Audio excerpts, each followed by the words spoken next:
Hey guys, we'll get started in just a second. AR, why don't you talk so I can check your levels? Talking, talking, talking. Okay, that looks good. May, why don't you talk? I dropped my phone off my apartment balcony yesterday morning. You It's threw it on the ground. Yep, it was face down on like someone else's balcony, and when we went to get it, it wasn't smashed at all, and I have no idea how that happened because it was quite a drop, and it bounced on the face as well. I have no idea how it did that, but it's in perfect quality. It's an endorsement for whatever case you have. It wasn't in a case because I Nice. have to, so to use I was using my telescope, and it has to be out of its case Oh yeah, to yeah. be in the phone adapter because I've got like a phone adapter, and Ah, the phone adapter like it fell out of the phone adapter and like fell and dropped off the balcony, and it wasn't in a case. It doesn't have a screen protector. It's just the phone, and it didn't like smash at all. So Google Google Pixel. Congratulations, you managed to have a phone that doesn't smash. It's like the original Google Pixel that's like 2 years old. I Hmm. have no idea how it didn't smash. I'm still checking just in case there's a smash. A little crack that I can't see, but no, it's in fine condition. Yeah, my phone good. holds up pretty. My phone case holds up pretty well. It doesn't feel like it should hold up, but it seems to be doing a good job. Maybe it's the Digimon Tamers card back I al- design I have. Yeah, I always buy the same cheap phone case for every phone I get. It's literally an identical case. I yeah. used to. Then I decided to get cute this year and get one off I Redbubble. I buy one off like eBay every so often, and they're like $3. The moment I've got one that's got it's Jupiter, as in the planet. Yes. And but yeah, as I said, it wasn't in the phone case because it couldn't be because it wouldn't fit in the Mm-hmm. adapter. Yeah. So yeah, I have no idea how it didn't crack. See, Sure. It's see, funny that you have. It's funny that you have a a space related phone case that you can't use when you're exploring space. Yeah, it's too fat. this Yeah. is this is why we Well, never. you should have gotten. That was the problem. You got Jupiter. You This should is have gotten why one we of the Yeah, don't smaller edit planets. the That would work. pre-show because you guys get to hear these fun, not really Easter eggs. yeah. Although oddly, no one has asked about if we're gonna do that anytime in like the last half year. Everyone stopped doing that for at least the video version. Oh, Okay, let's go ahead and grab 30 seconds before we start. Starting now.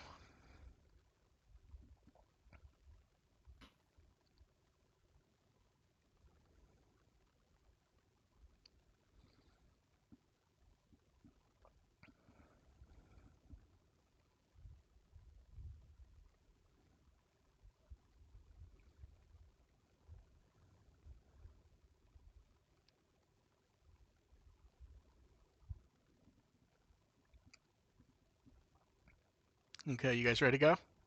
hey, I can Uh turn huh. off my air conditioning if you want me to. Like, I don't know how much that's picking up, but I Well, can turn it off. well, small secret since I don't remember if I ever fully explained.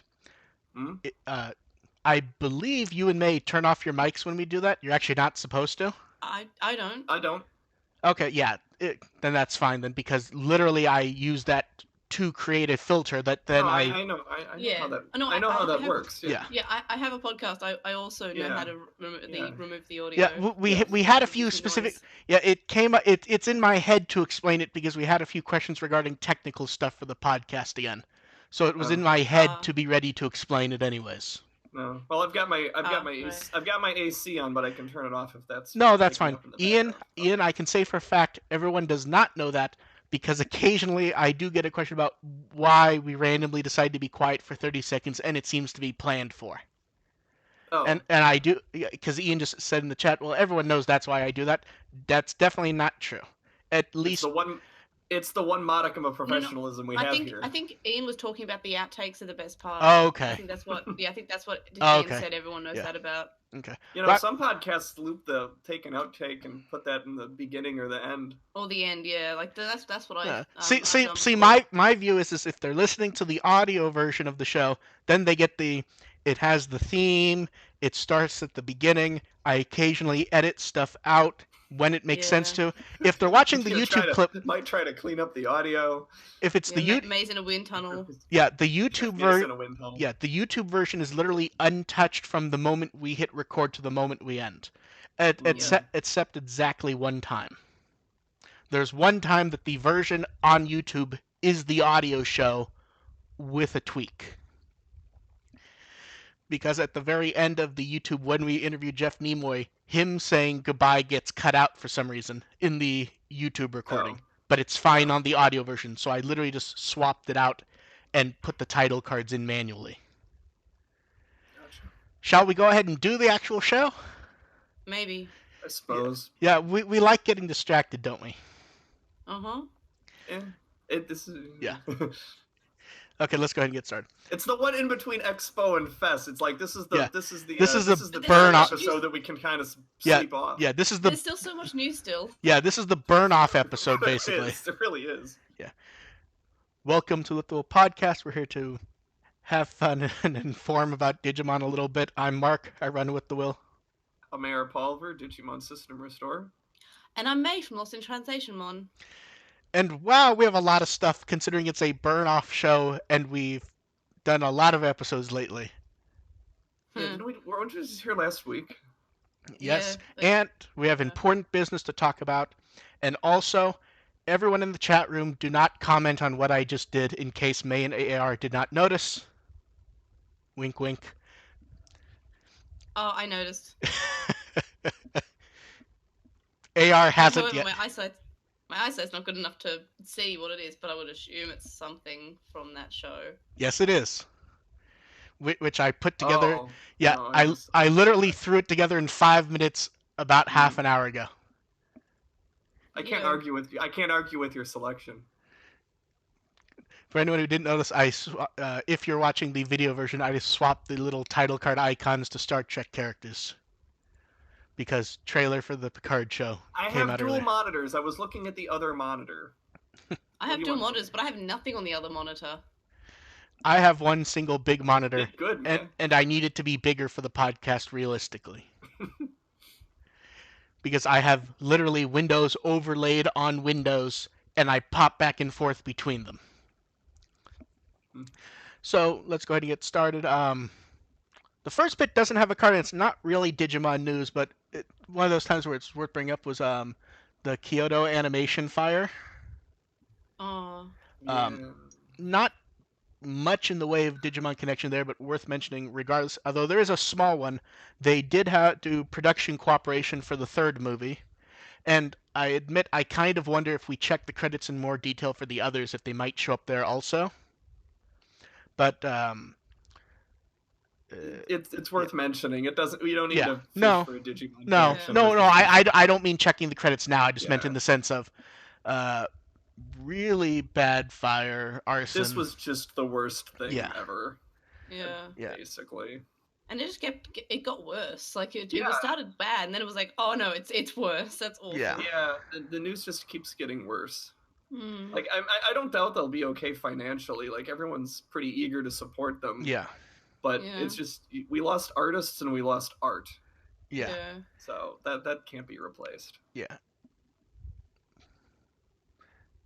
Digimon now. Yeah, let's go ahead and move on to Digimon. There just isn't much else to say on that, minus just us being sad. It is sad. Like it is. No. It is, but there's only so much we can say especially since that isn't really our niche. Yeah. I mean, I will say this completely coincidentally, the day before I got in a huge shipment of discs, and it was just almost all of it was their shows and stuff. So it's one of those things that hit especially weird when I'm looking behind me and there's just a stack of stuff. Jesus. Yeah. I went back and watched my the Haruhi Suzumiya AMV I made like 13 years ago. I think we all have Haruhi Suzumiya AMVs that we made 13 years ago. I have my own YouTube channel, and if you look at it, like there's like the Japanese pendulum commercial, which is hilarious. But then if you actually look back further, there's just AMVs, and it's like they're just so typical. I have like 4 videos on my YouTube channel, and 3 of them are AMVs. Yeah. I'll throw it up on Twitter after the show. On to the news. So first up, the products that they made for Show You My Brave Hearts Volume 4 are available to order online. And there's a number of people seem to be ordering the keychain. Like I've heard, it's a sick keychain. Yeah, but like I've heard from like half a dozen people who have ordered it. It's like, considering you need to use an intermediary, and it's just it's gonna be like $30-$40 just to get the keychain by itself. Look, I'm pretty sure I spent like $50 on a keychain before because it was the last one I needed for that. You know those rubber keychains they were doing for all the try ones? Yeah. There was like different sets. Yeah. I'm pretty sure for some reason Metal Garurumon was like $50 and all the other ones like $5 each. So like Wow. it's been done before, and I was like, well, no one else is selling it, and I would like a complete collection. So then I did. It was annoying, but Yeah. I got it. It's mine now. Yeah, I remember. have, like 3 of those. I think it was That's not close to a complete set. I remember with part 3, May. At one point, you were messaging me like every day about if pre-orders were up. Yeah, because like some of them were really like some of them were really easy. Like it was just like pre-orders went up and it was really easy to get, and other ones were like kind of annoying to get. Like I think the last set I'm pretty sure I just got from Japan, but like I don't know. Yeah. It was harder than I expected to get those fucking. I don't get the keychains anymore because there's just so many, and like I had to put them all in a binder now, which because there's just so many. They look good in the binder though. Did you see what I did with the Navimon keychain I got at Kitsune? Yeah, you put it on your car. I put it around my rearview mirror in my car. So I should have bought those ones when I went to Japan. They had them for like $1 each, and I was like, oh, maybe I'll get them, and I didn't get them. I paid way more than $1 for those.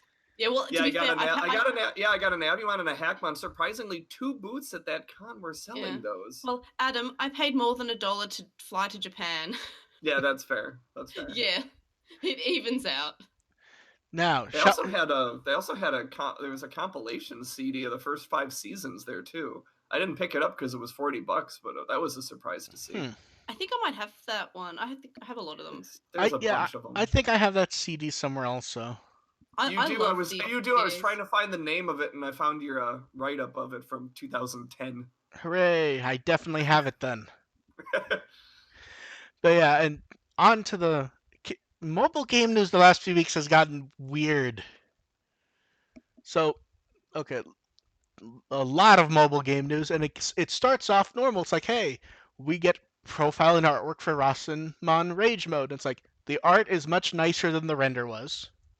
Mm-hmm. The profile is pretty standard, and then a few weeks later, we get the art and profile for the proper version of Rassenmon. And once you see the art, it's like, oh, they are the same.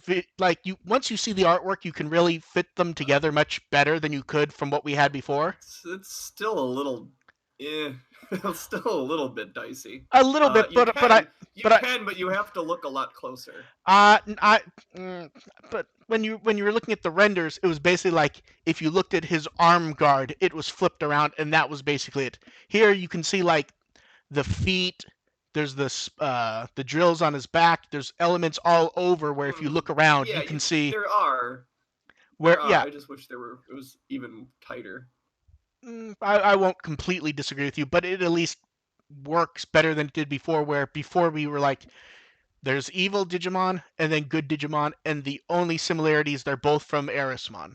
Here you can actually see that they are based off the same core elements. Yeah. And then this is where it starts to get weird. New Chinese mobile game, Digimon New Century. We don't really know much about the game, but I don't know what to say about this one. It feels like they're going for adventure. Yes. Ayumi Miyazaki is doing the theme song for it. The theme song is going to be introduced at the China Joy Expo, so I'm guessing the game will launch around then, which is early August. And I'm guessing this is what Miyazaki was hinting at a few weeks ago. Mm-hmm. And to get even weirder, Korea has launched an Appmon mobile game, which is big. I'm glad of that. Like that makes me happy. I don't speak Korean, but that's great. Like I'm happy with that. I'm happy that they get that because good for them. Good for Appmon staying relevant. Yeah. Also, it must mean that Appmon's not doing terribly in Korea, right? If they're going to make a game on it. Generally, yeah. From people who have played it, it appears to be one of those not quite tower defense team battle games. Oh, that sounds so good! I love tower defense. Oh my. I don't know how that But applies to Appmon, but I like it. The easiest example I can think of was there was a Power Ranger mobile game a few months ago where you pick a team of 3 or 4 characters, and it's basically not really tower defense. It's running from room to room, and there's characters in the room you fight as a team, and then you move on to the next. It appears to be Oh, something like that, okay. which that appears to be why you have a team of 5 people, and then you attack a few guys, you move on to the next area, attack a few guys, and so forth. Oh, I So, want it. I want it. I want it. Yeah, I right. want it. I want it. I want it. I so want it. May really does want it. I don't It- speak Korean. They could just adapt that to English and just call Yeah. it Appmon, Yeah. and people Yeah. will just Yeah, think it's if and we people will get just the think it's dub. another monster knockoff show. Well, that's the other thing. Oh Since no, you're right. It would be so fake. Like it would appear so fake. well, here's Like, the other people thing. would just go, "Oh, another monster app." Since it is Yeah. since it is a very generic-y action game, there probably isn't a lot of text.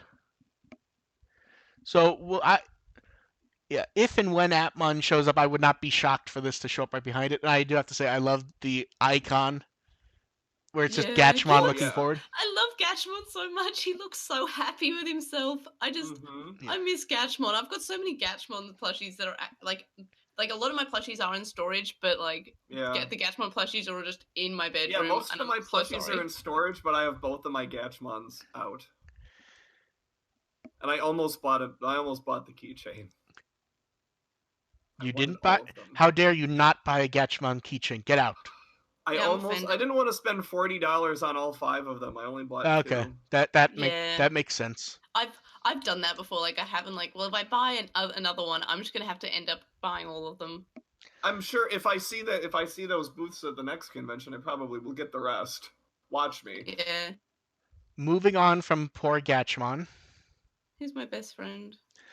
A few updates for the Western 20th anniversary Digimon V Pet. It's out in Australia and shipping from some stores. May has already got hers. It's shipping from all stores in Australia. The last one though was just a day or two ago, wasn't it? No, that was New Zealand that shipped. Oh, okay. New Zealand shipped on Thursday or Friday. Australia all shipped on the 8th or earlier. EB Games actually shipped the Wednesday before, and some people actually got theirs on the Friday. I got mine from Big W, which shipped on Thursday or Friday, and they arrived on Monday. But the only reason I went with Big W is because I could choose the color, and I wanted to choose the color. Okay, that makes sense. Australia all shipped already. Like they were all out by the 8th. And they're about to ship in the U.S. And me and May. I heard they're not about. I heard GameStop said it's now the 1st. When I say about, I mean they're about to ship. I don't mean they're shipping today. Because unfortunately, and May is the one who would know this best aside from me, is trying to get rid of the clutter to figure out what's actually happening has become difficult with that. Yes. Because the number of people having full-on hissy fits over on the Digimon Reddit is rather shocking. And I know because May's been running around getting rid of it. Yeah. We have a sticky thread for it. I don't know what's hard to understand. And I think all the questions are answered. Yeah, they're all answered, and we knew the dates being listed weren't release dates. They were the dates they think they're getting them.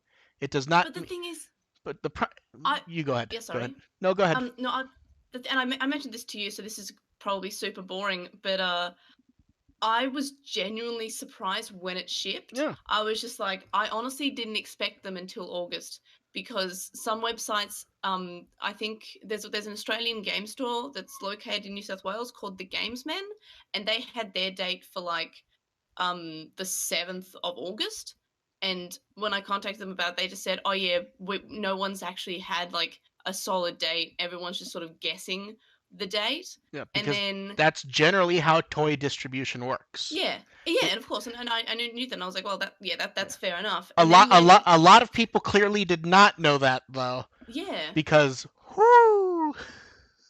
You know what I think your problem is? What? I think your problem is you're on Reddit.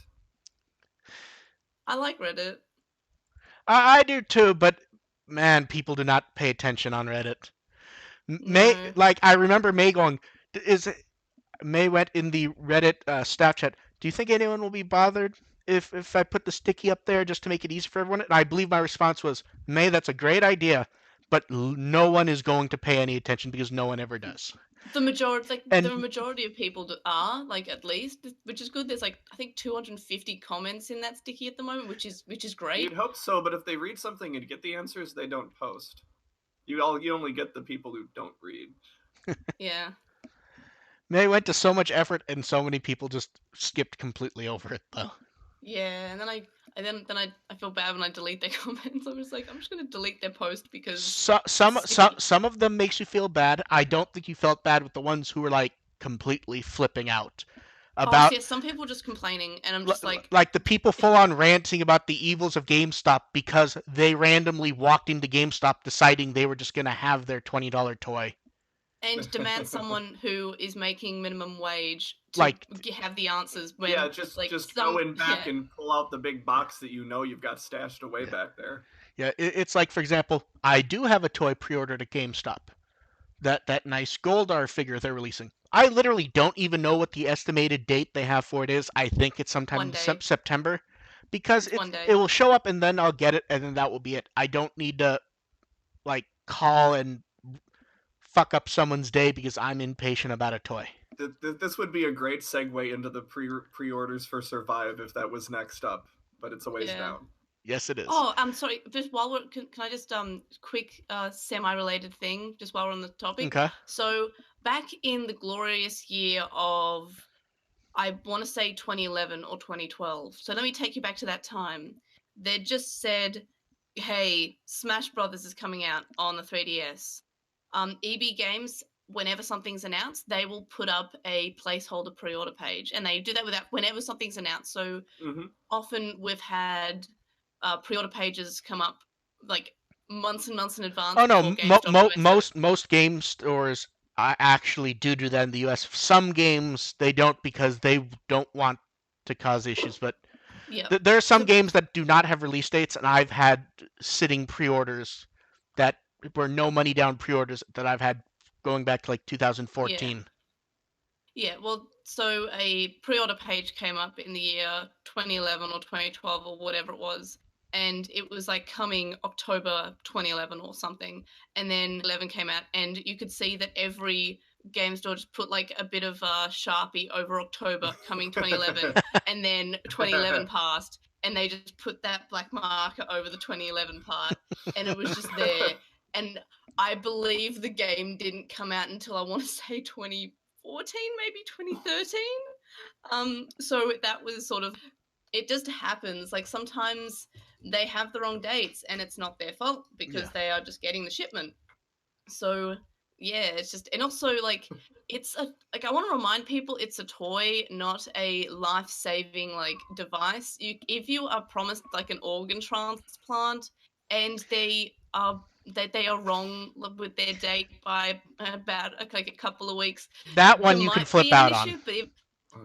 I just looked it up. I just looked it up. September 13th, 2014.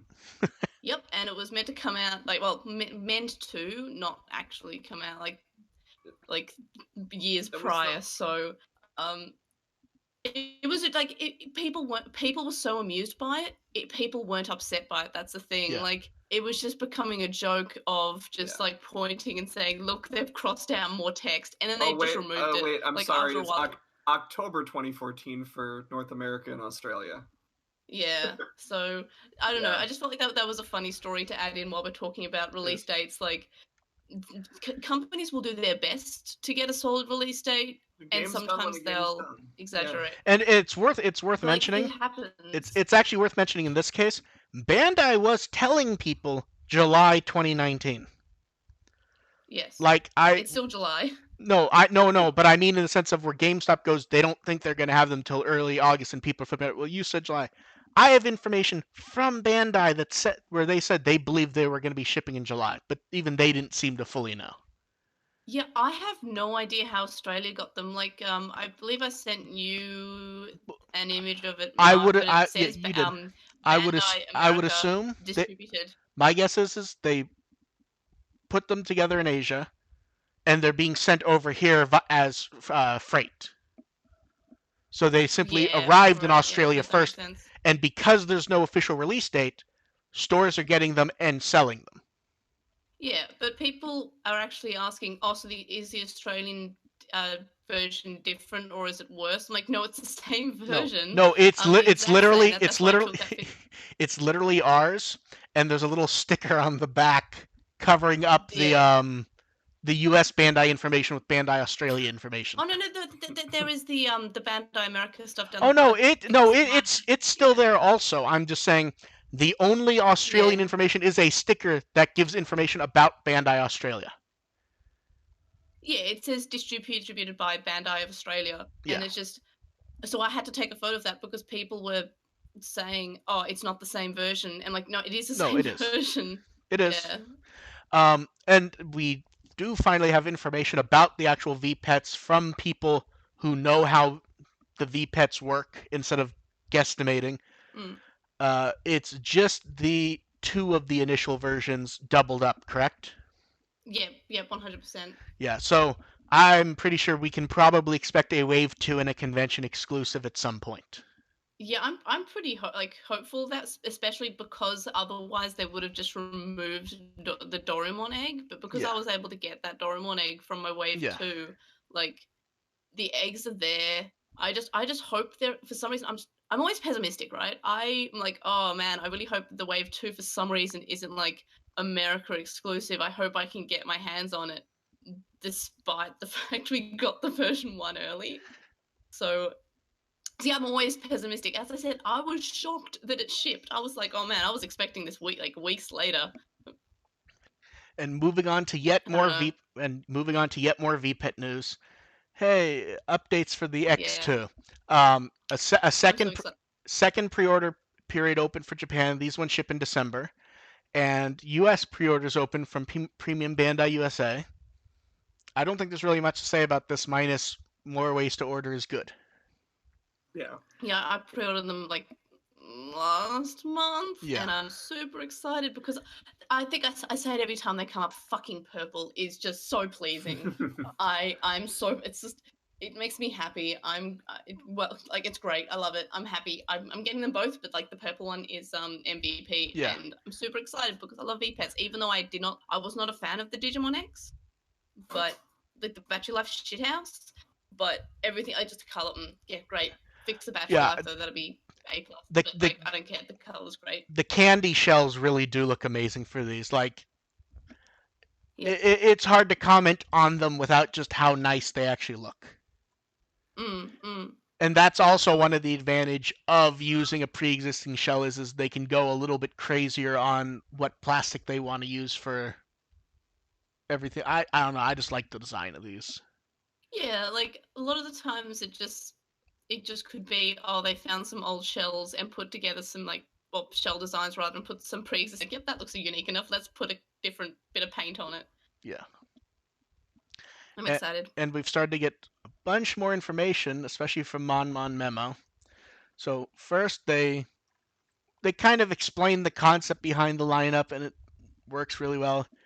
A little bit of a teaser, which we already know the answer to, which was, hey, the secret Digimon is both versions of Rasenmon, which that was what everyone guessed it was going to be, so it was kind of amusing to see it be revealed because that was like the top guess was it was just going to be Rage Mode and then Rasenmon. Although I have to say, I love the sprite for Rage Mode because it's not just an inverted sprite, it is different, but it really just looks like a tiny little angry Erismon. Yeah, I was just about to say he looks angry and or hungry. Like I don't know. He's kind of adorable though. I really just, as I said, I love this. I love everything. Yeah, like I like his sprite. I'm not sure how I feel about the sprite for normal Rasenmon. Yeah, the normal one. He looks like I forgot I think it might be. I know there is a Digimon that already looks like that or a similar sprite, and I'm just gonna call the sprite Ugly Magnamon with wings. Yeah, that's fair. Yeah, but also it looks like one of Lunamon's. Yeah. I imagine in what my picture has in my head. Yeah, you're not wrong, but The Rage Mode sprite I really love because Mm-hmm. every time I look at it, I just go, it's a really angry Erismon, and for some reason that just amuses the hell out of me. Yeah, he's my best friend. You don't talk smack about my best friend, And then okay? I love him. as far as raising information, what's interesting is this time they did a little tweak where when you're going from baby to child, something you do apparently affects evolution later. So it'll be Yeah, That's that's neat. interesting. Yeah. although there does seem to be some confusion if they're referring to something happening later, or if it's specifically you have to do something special with Yaman to get Agumon Blackeritmon, which you need to get to evolve to the best forms.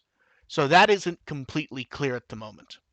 Why does it remind me of, like, especially with the Digimon X as well, they had like different you have to unlock certain different evolutions. That reminds me of a Tamagotchi for some reason, because Tamagotchis were all about, like, we want to make sure you will always get like something else different, and they did that with generations. Like, your first generation would follow this path, and then like the second one with this path. For some reason, it just reminds me more of Tamagotchi. And Because that, like, the more it you play, the more you unlock. it kind of has to do with that the original Digimon V pets were Oh based around yeah. Oh, they're battling, not. Yeah. I'm not. and now and while Yeah. battling still matters, now it's more about having a playable game type thing. Yeah. I know that, but Okay. it's just I love it though. Like, I'm not saying it's a bad thing. I'm saying it's great. Like, I love I I love the how Digimon. Like, I just keep laughing at how the Imon sprite has the little eye patch. oh yeah, it's great. Yeah. Yeah. And a bit more for the V pets. We got a bunch of new art and profile. Ogremon X was the Ogremon X was the one that everyone saw and everyone just went, yeah, that works perfectly. Yep. Yep. The most I love him. It's The very X evolutions are straightforward. always Yeah. edgy. Now Yeah. the most interesting part about this was that because while I'm attempting to translate the profile and putting it up, and I'm messaging Onke, I'm like, does this really say guitar? Because like I can see it, but it really is more axe, and there is the axe edge.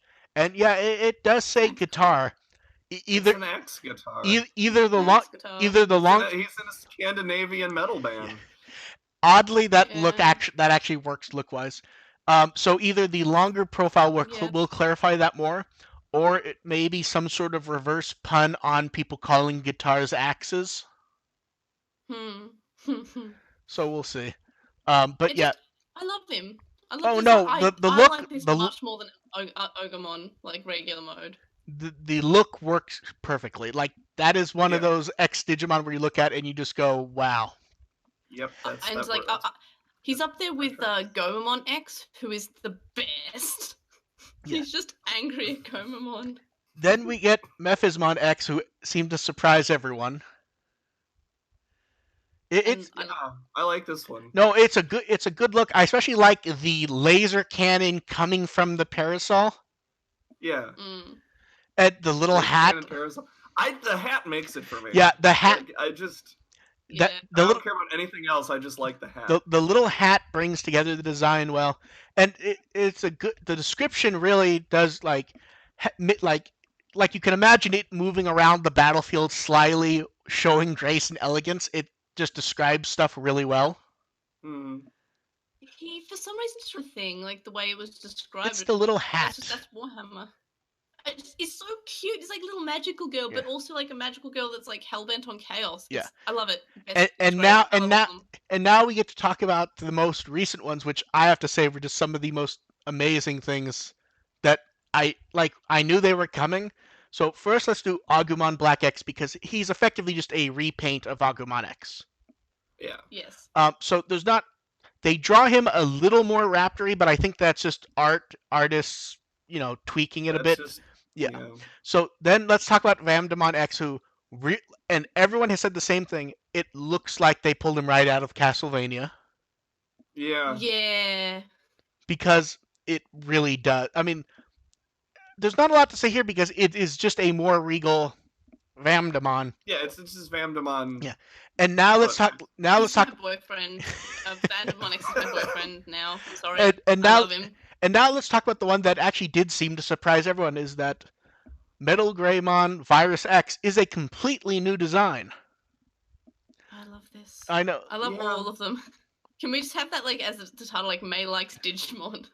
And it having a new design. Either that or see them aliens. It having a new design actually makes sense to me for one reason, which was the entire like description of that version of Metal Greymon before its X is that it didn't work correctly. Mm.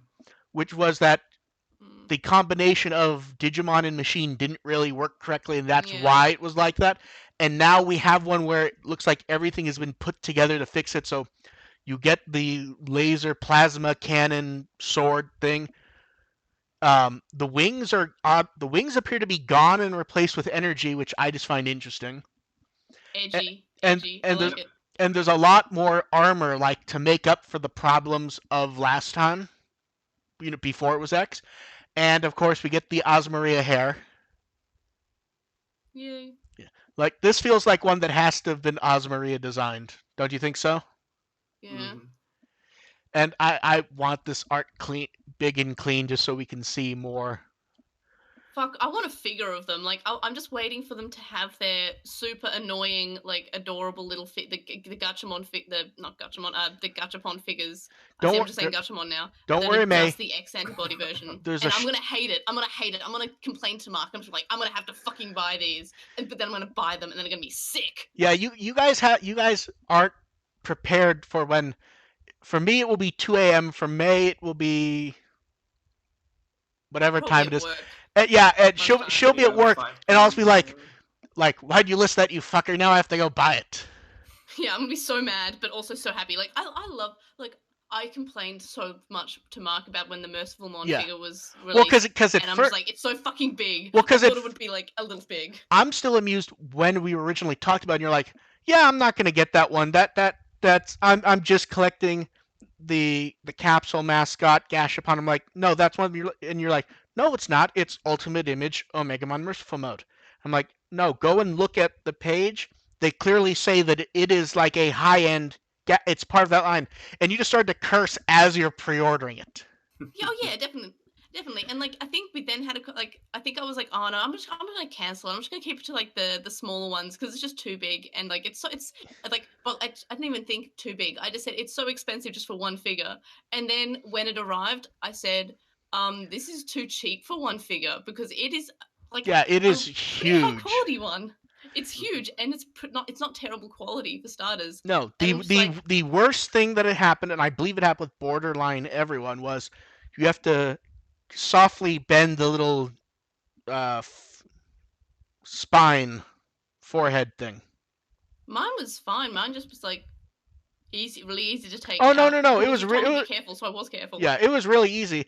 I believe what I warned you about was putting on the wings, because Yeah. those are like really like fancily designed, and they feel like they're gonna break, and you really have to shove them in hard to get them in. and- It's well, I really mean, weird. I'm already scared of figure wings because the Angel Beelzemon, one. but no, the Oh. Beelzemon, and like the Angel one was fine, but the Beelzemon and I think later on the Lady Devimon, like, and also the Taichi and Greymon one. The Taichi and Greymon one's like his hand pins that are meant to stick into Greymon. That fell off when I was connecting. Like it just Oh.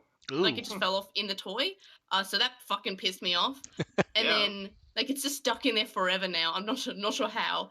And then with Devimon, like not Devimon, Beelzemon Burst Mode, when I was putting in his wings, it just broke. And I was Ooh. really gentle. I just sort of fucking broke, and I was like, "Well, this is fucking shit. This is expensive." Like, and that's one of the reasons I stopped getting the gem figures because they're really expensive and also like seemingly lower quality than one would expect.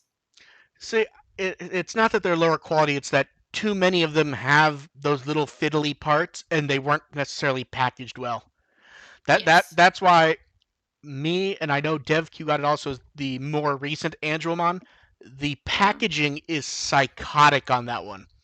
It is just it's just layer after layer of packaging. They weren't gonna let that one break after the last one. Good on them. Yeah. And then, hey, look, it's Cyber Sleuth. Yay. It's a blast. Pre-orders are already open for the Switch. For some reason, people are getting very upset it's not ready for Steam yet, which, I mean, it's 3 months away. I'm not really... It's whatever. Yeah. Also, just a small interjection Sure. that's related to what I was saying before about EB Games, and I'm just looking this up quickly just to double check so I'm not lying. So EB Games doesn't have that pre-order yet. And this is like complete opposite of what I was saying earlier about EB Games jumps on every fucking borderline announcement and puts up a pre-order page. They worryingly don't have a pre-order page for the collection. They have one. They put one up for Survive, like when Survive was first announced a year ago. But maybe you guys aren't going to get the physical. I mean, it's happened before. Yeah, it's probably going to be digital only. Yeah. But I'm just saying that there's just, I guess, no physical one for us. Yeah. But on the plus side, though, there's no region lockout on it. The language is the same. Yeah. So there's no issue there. With Switch. Although in general, Switch games are not region locked, right? Although the Spanish audience is not very happy about this. Yeah, that's sad that they're not getting it. Well, they didn't. I don't think they got the other two, did they? They didn't get Cyber Sleuth and Hacker's Memory, did they? Yeah, I don't. Maybe they didn't. But which is weird because I feel like that the Spanish-speaking fandom's like huge. Yeah. That's the thing. It's almost. Wasn't it all Latin America? Well, they leaked it. Leaked it in the first place. But it was a Spain source, so it could just be a general European release that just doesn't have Spanish. But that's also where they've hit the point, and we've talked about before, where fans end up being their own worst enemies and stuff. Because, especially when it comes to petitions, the Spanish fans go more hardcore than anyone. Yes. But it also means that they don't necessarily know if they can trust those petitions anymore because they just all get voted in endlessly. Also, because petitions are free. Like, that's why I always say vote with your wallet, because if I can spend, like, I signed that petition because, like, I was linked to it and I was like, you know what, I'm just going to sign it because sometimes petitions do get passed through. But that's also where it doesn't help, because if the petition does get to Bandai, the girl in Australia, they're going to go, this has nothing to do with this person. Yeah, like, and that's true too, but I'm just saying that, like, it is, that's why I always say vote with your wallet, but in the case that there's no way to vote with your wallet, it's just, it just is really, really annoying for them. See, I would say the general goal for any Spanish-speaking fans is don't aim for the Switch version. Try and convince them there's a market to do it for the Steam version, because that version is just going to exist. They just need to do the language, and that's basically it. There is no work to get it on the Switch or anything. Yeah. Like, get the game, and then later you can worry about if you can convince them to do another port. But it's still surprising. Well, it also comes up. It's a huge part of the fandom. It also comes up with, and I don't believe this has changed, where you effectively almost have to do two Spanish versions to make it work. Because Spain Spanish and Latin American Spanish are different enough that if you just release them that way, everyone gets very upset, and they may have decided it's not worth the effort to do two versions. I still think that's disappointing. But... It is. I think the goal is convince them to do it on Steam first, because that one takes very little effort. Yeah. And at least then you have the game, and they can always go back later. But it shouldn't be too much to put together Spanish translation. Yeah, I mean, I would also say that it wouldn't take any effort at all to make it on par with the English translation. Yeah. One thing that is worth mentioning is also, and I mean this quite seriously, it makes sense to try to convince them to do it. Don't try to convince them to do it for release, because if they're not doing it at this point, it's not happening. Yeah. And also, and this goes out to anything that you want, don't fucking, like, verbally assault someone or annoy them on Twitter if you want something, because I think we're past that point with the games in general, to be honest. Oh, you'd be surprised what I've seen some people Oh demand. no! I mean, I think we're past the point of going. Don't annoy them. When it comes to the games, Yeah. Oh yeah. that's They're long. already annoyed. Yeah, that's long Yeah, since passed. Somebody is already writing a tweet saying, "Hey, fuck you" to some poor game designer. Like, what the fuck? People have Yeah. issues. And let's go ahead and move on to Survive. Pre-orders open for this for the 3 systems. It feels a bit like I feel like they should have maybe waited for that because Cyber Sleuth pre-orders just opened. Yeah, they could have spaced that Yeah. out a little bit more. And I suppose if you're gonna have one announcement, you might as well strike while it's hot. yeah, I guess so. And like you can, especially because a lot of people already have Cyber Sleuth and might not be getting the Switch version. Yeah. So it's like they want they can get their money too now. Yeah. And hey, look, V-Jump has images from the intro. Yay! Yay! It's a nice looking. See, it's hard for me to want to talk about it because it comes across as bragging that I've seen it.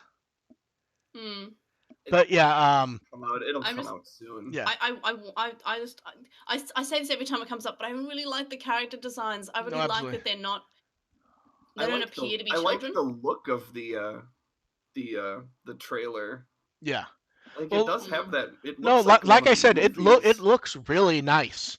And for those who can see the title card, the 2 bottom left cards are featuring the 2 new characters we talked about last time. Where you have the guy walking into the room and then the girls freak out. And the bottom left, like looking at this, I'm wondering, I could have sworn they specifically referred to her as she, but looking at the picture like that makes me kind of wonder. I don't know. We'll find out soon. Maybe we finally get a genderqueer character. Maybe. Probably not. I know, but I don't think. I think as a producer, Habu's too generally conservative in making games to do anything. I don't know. I played Cyber Sleuth. Yeah, I was like, I played Cyber Sleuth. Yeah, but even that was very stereotypical light novel type content. And he's not the writer, anyways. Yeah, but still, I just Cyber Sleuth. Yeah, that was. Although I'm still surprised about Atmon having actual lesbians in even though it's just the background. That was great. When it's generic nonsense background stuff, I question if it counts.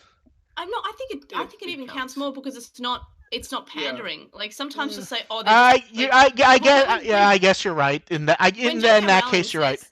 Yeah, fucking everyone's gay and they shit on the floor. Like that's just okay. Maybe you're a little bit pandering. I missed that tweet. Yeah, when they're just like on the back, like in the background, and they're not just like in your face. That's I'd say better because they're not doing it to prove a point, and also like Haru and Yujin, that's not entirely heterosexual either. So I was still impressed. I'm still surprised by all that. Like, yeah.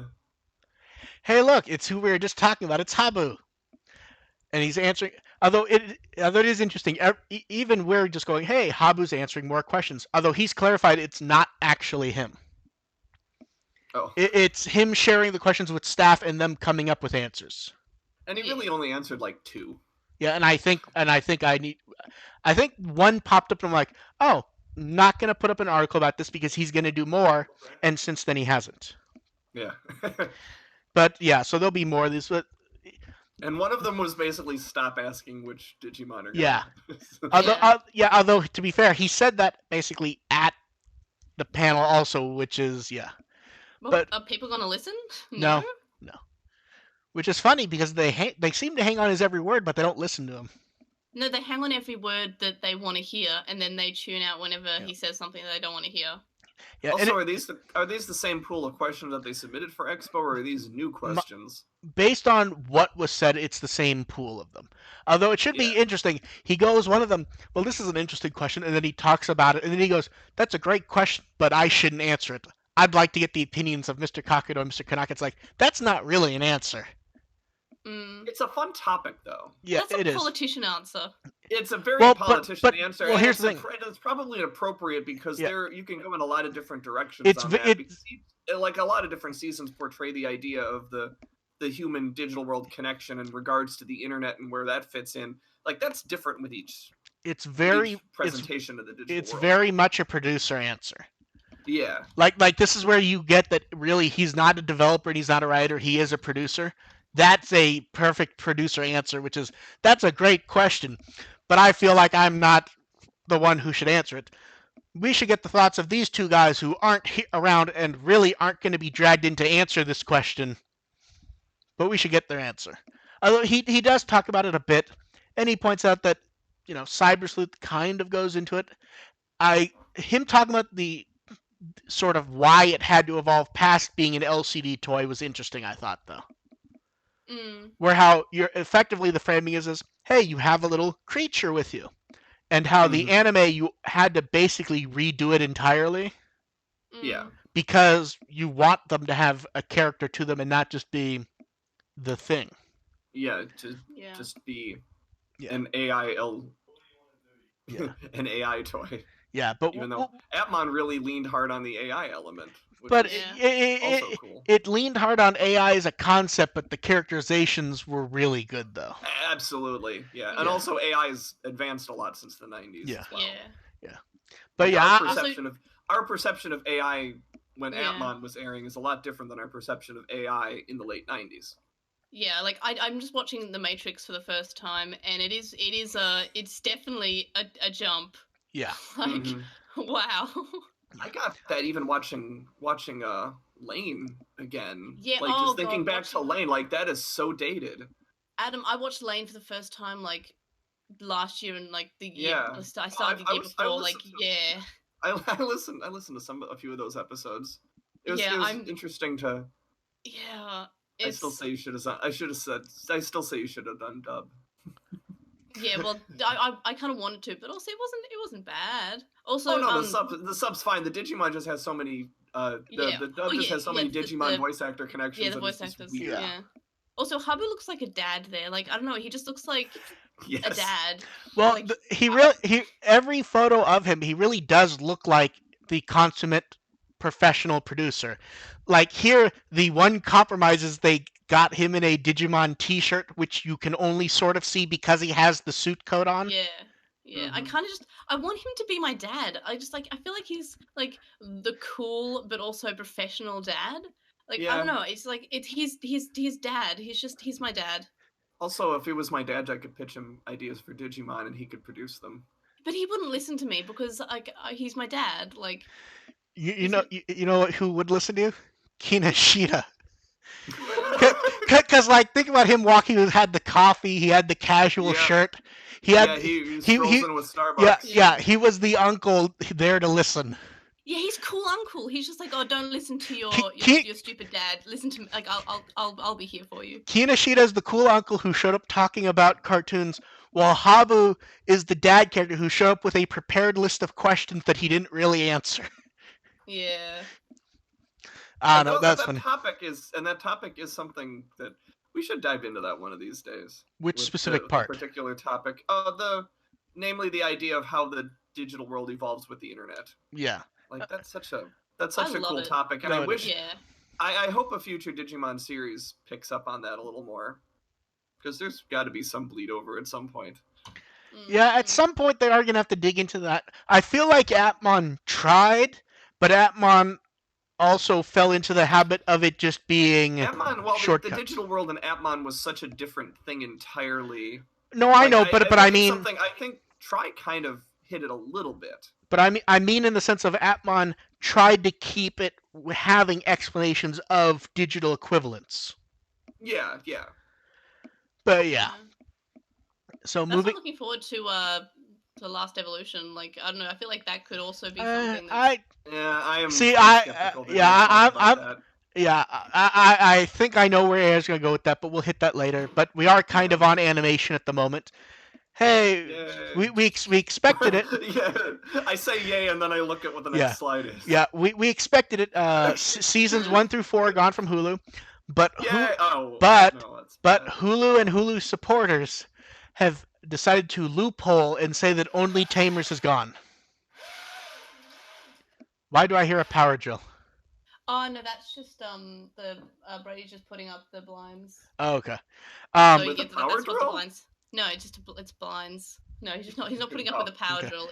That's just the sound of the cord. Does anyone know what the Hulu loophole is? No, I want to know what this loophole is. If you subscribe to Hulu, and if you subscribe to their upgrade to Showtime, you get access to Showtime's content, which includes Adventure Zero, 2, and Frontier. So as far as they consider, those 3 are still on Hulu, even if you don't get them just subscribing to Hulu. I would describe that as they're on Showtime. Yes. Yeah.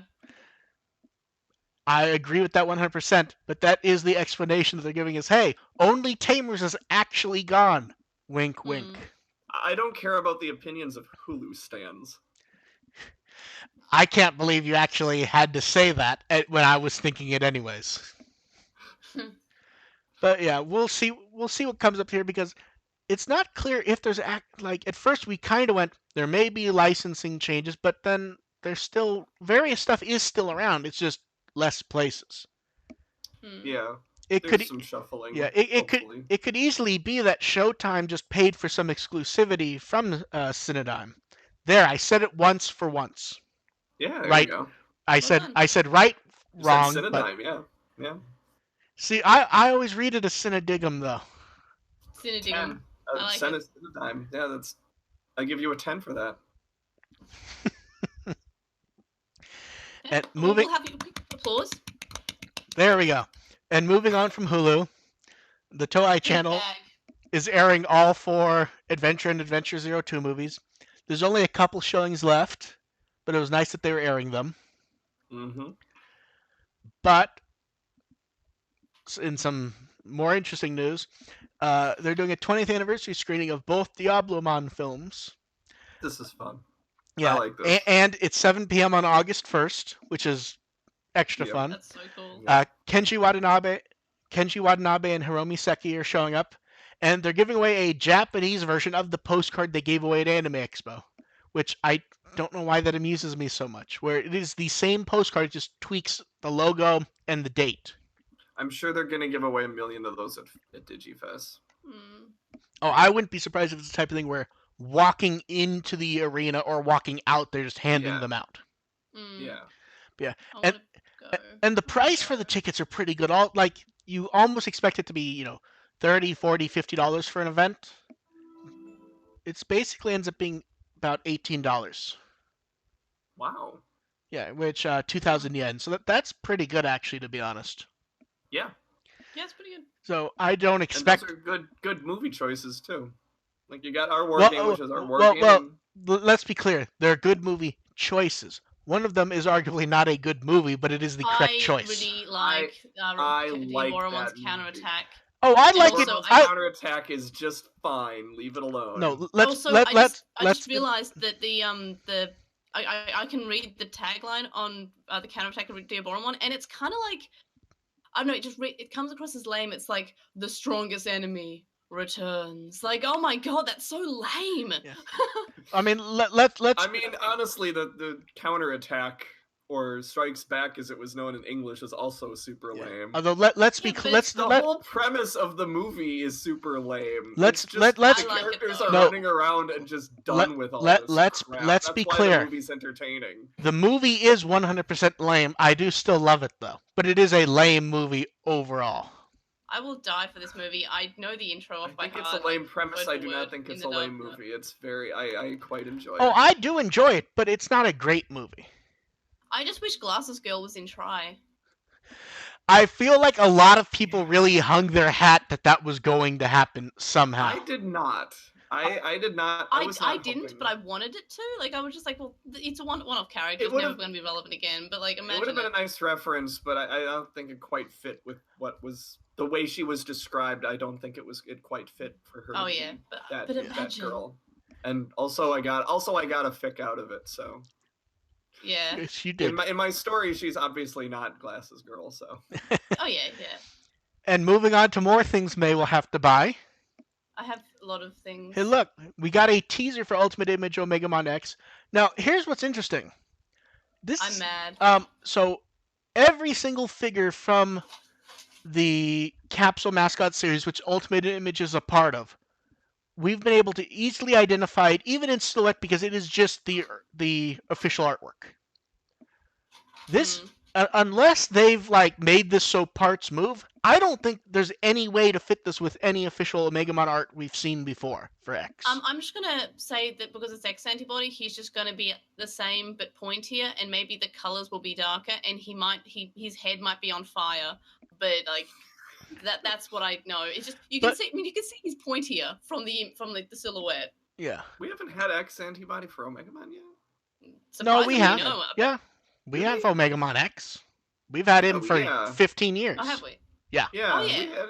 From the Pendulum. Yeah. Right. Yeah. Right? It was in the Pendulum X. Am I wrong? Yeah, he's been around since basically the beginning. He's in the movie. Oh my god, I forgot X Evolution existed. Oh my god, that was such a shit fuck movie. Yes, it was. Well, yes, it was. No argument on that one. Just remember, it was such a bad movie, it ended up being a TV special like on a Monday at 8 a.m. Oh, we're going to rehash this conversation again? Also, yes, the fact that Andromon is the only thing I can remember, because Andromon's face is just fucking terrifying. Like, some of the Digimon don't... Wizardmon. But wow, Andromon's the worst. At first I was sitting there going, wow, May's going off on a weird tangent about this Omegamon, and then it started going to me, did she forget that he exists? Yes, I forgot that X Evolution exists. It's my favorite hobby, is forgetting. But yeah, I'm pretty sure he is in the V-Pet also. But don't worry, May. We have more Omegamon to talk about.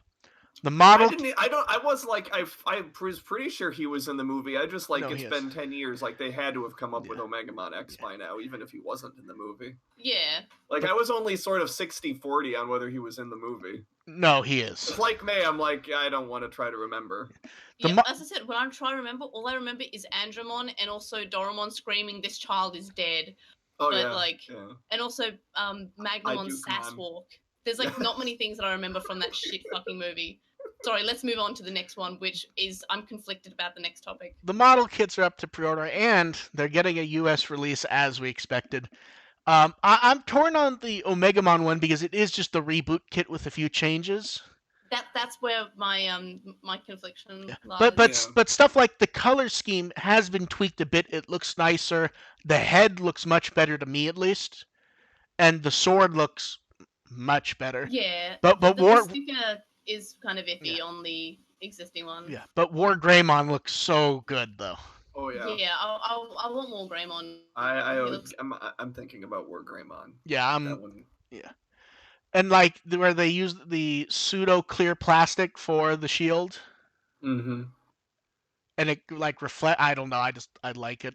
The design looks nice. Everything has been made mechish in a way that works well, and I hope they keep doing these. But yeah, we'll see. The Japanese release is October. The US release will be in December for them. We expect it to just be a sticker on the box, as has been normal. And now we get to talk about the one that price. So the figure of the precious gem of Beelzebubon and Behemoth. Pre-orders will open on 26th, just in a few days. It ships March 2020, and the price is 35,000 yen. That motorcycle better work for that price. Yeah, that ends up being about $320, I believe. Yeah. Yeah, Yeah, that's not cheap. Yeah, yen in USD, $325. $325. Yeah, it comes with a shikishi of art of the figures. I mean, that is there anything to say minus woof when it comes to that price?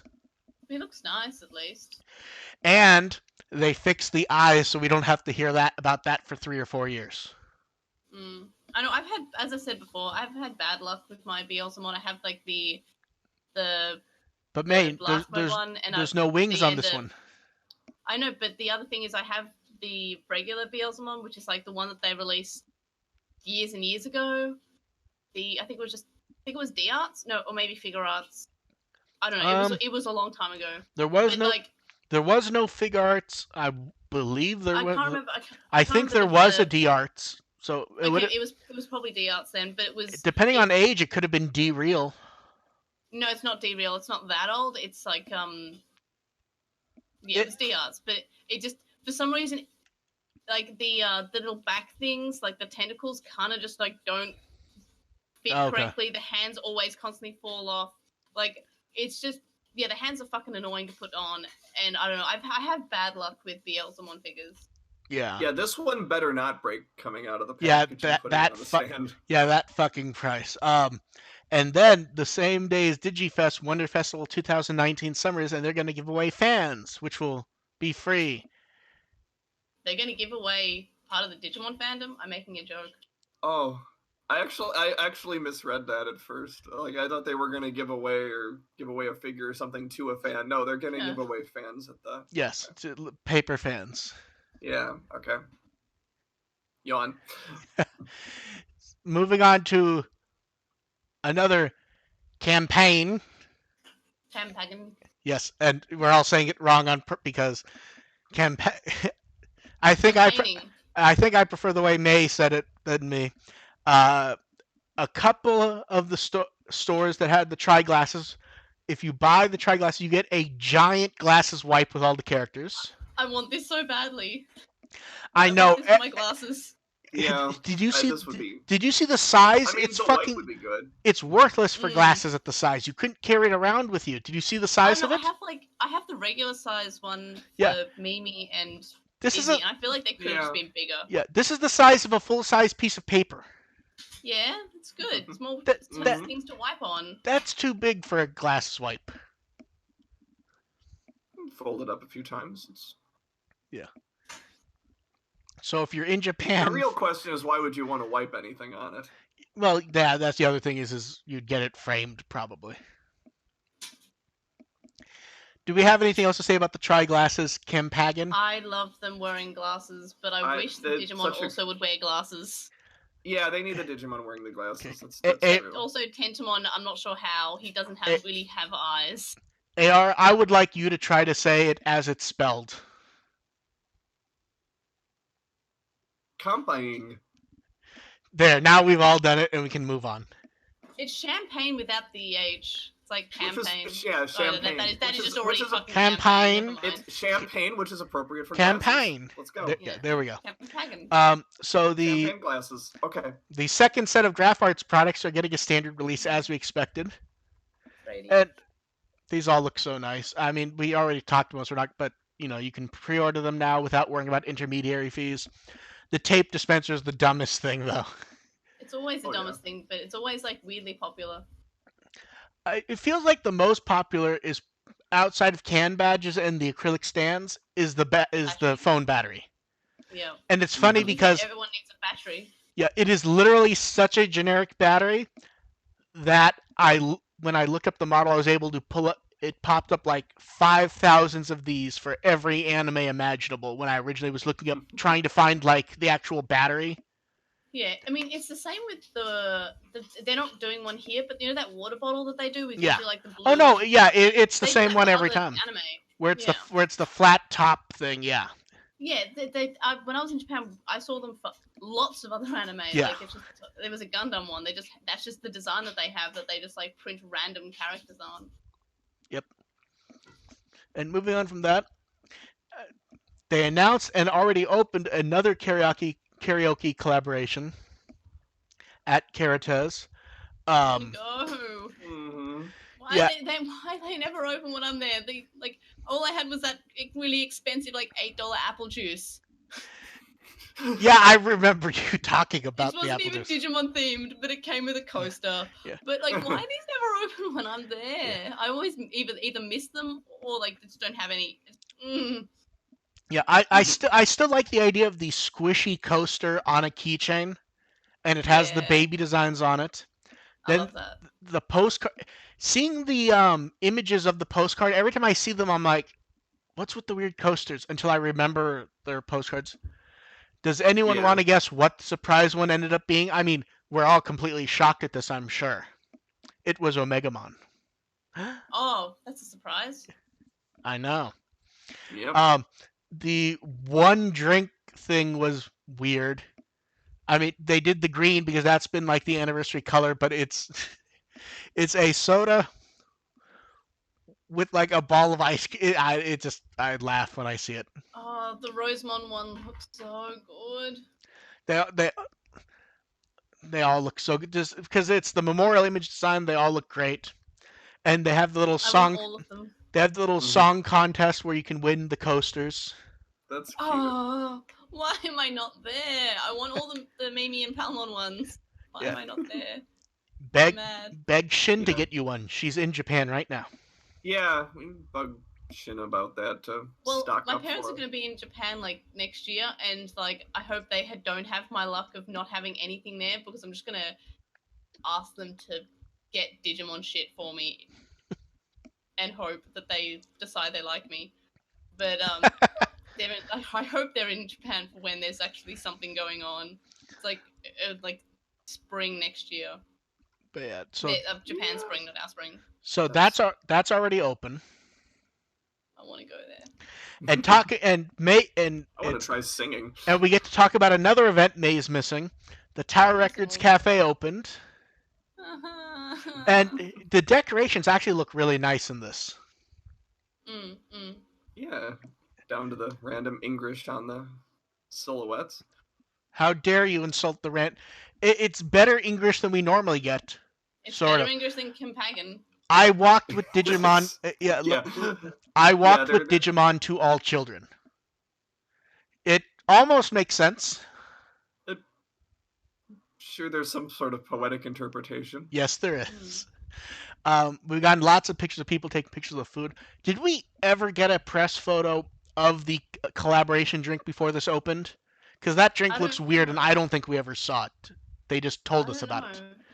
It is. I know I can see the Palmon and Behemoth snack, and I want it. Yeah, the collaboration drink, which they announced we finally get to see, it is a really neat-looking glass cup with a really dark green drink in it, a slice of orange or mango, I'm not sure which, a cherry vanilla, and the little flag in the ice cream.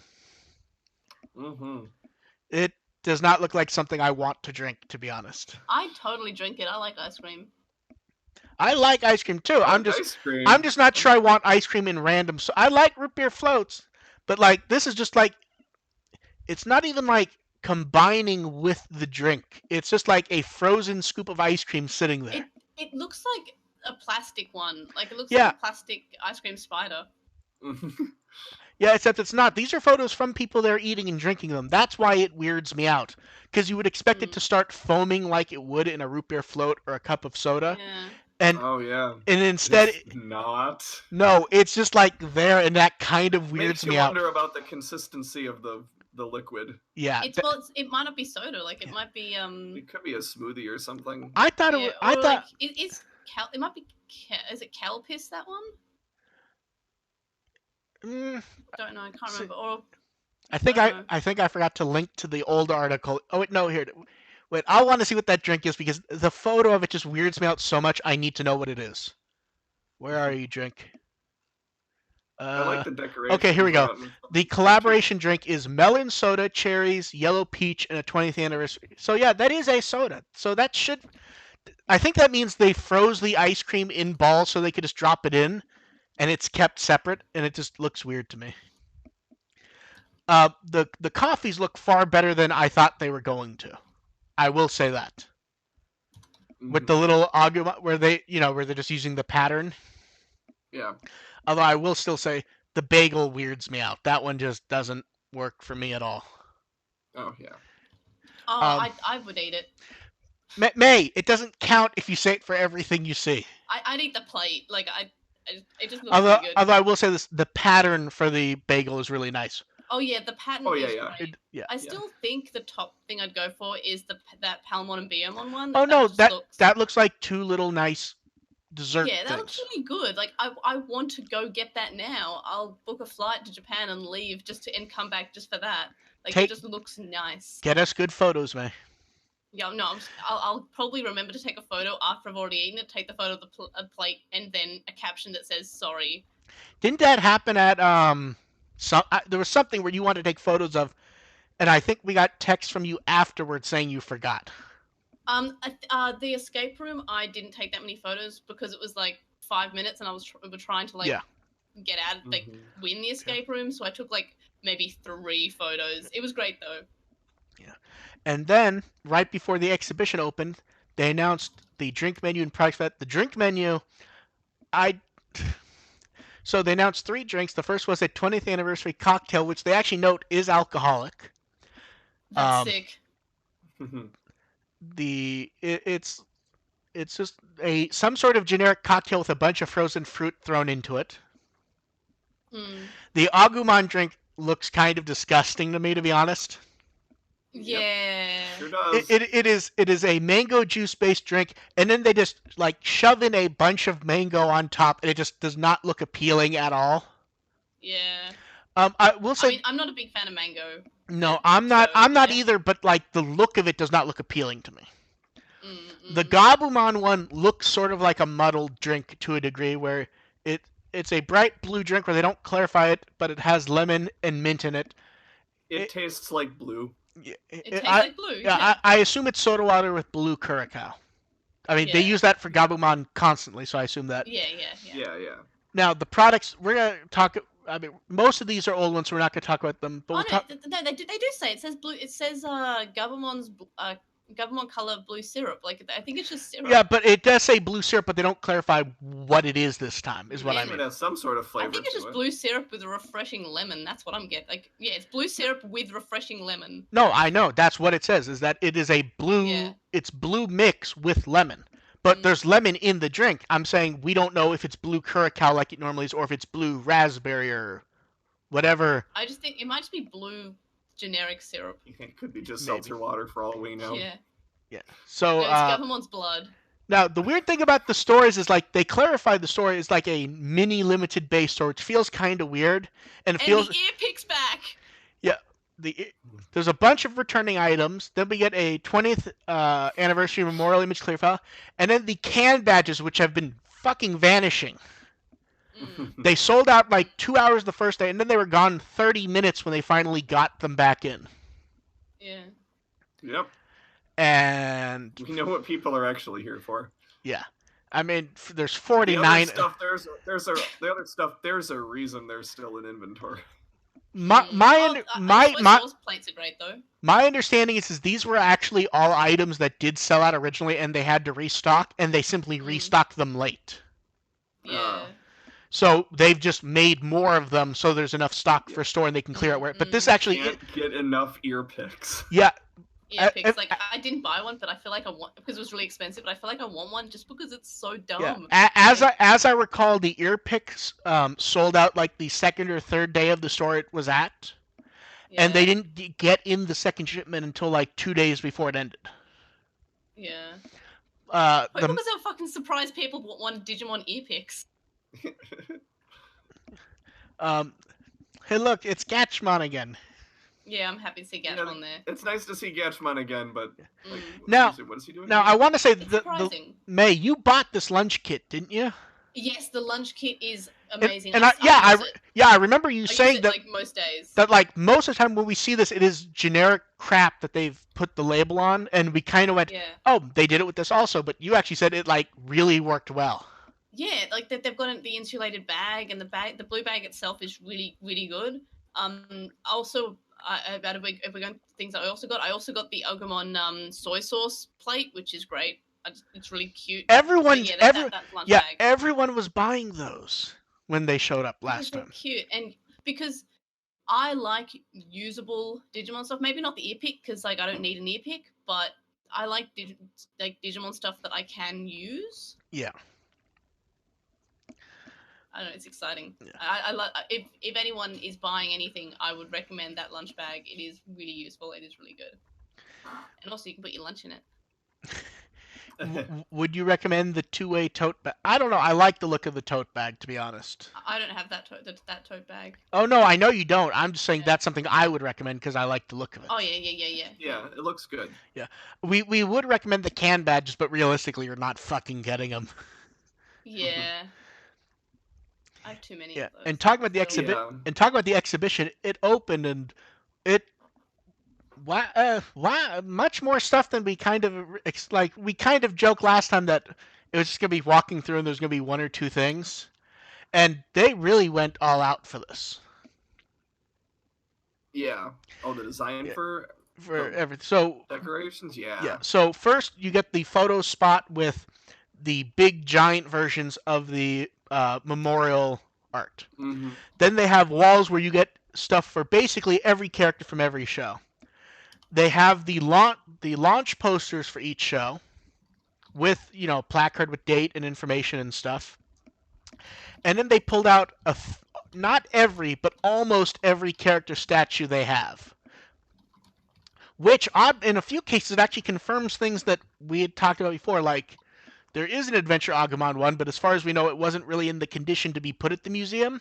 And yeah, when you see it, it's not long for this world. Yeah. Some of the some of these I hadn't seen before. I don't believe I've seen the Terriermon one. The Vmon one we did see years and years ago, but it looked so bad at the time. We figured it had been falling apart, and it doesn't. It looks rough in the black and white teaser photo. Yeah, but even in the color photos, you can tell it is not if you look at his arm where it connects to the body, the statue is not doing well. Yeah. I think Daisuke's seen better days too. He looks like one of those really cheap figures. Daisuke's had a lot of action lately. Yeah. He's been around a lot of shows. He's been a silhouette. He's been on the tour. Yeah, Taichi is probably not there because they were probably still shipping him back from Anime Expo. I don't recall if we've ever gotten good. We knew the Takata one existed, but I don't think we ever got good photos of it in the past. I mean, it's not a great looking one, even when you compare it to Daisuke and no, Takata and Kulumon are a little wonky. Yeah, it makes me think that a lot of the Savers ones probably did go up in smoke though at some point, because there were quite a few of those, and some of them are still on display at not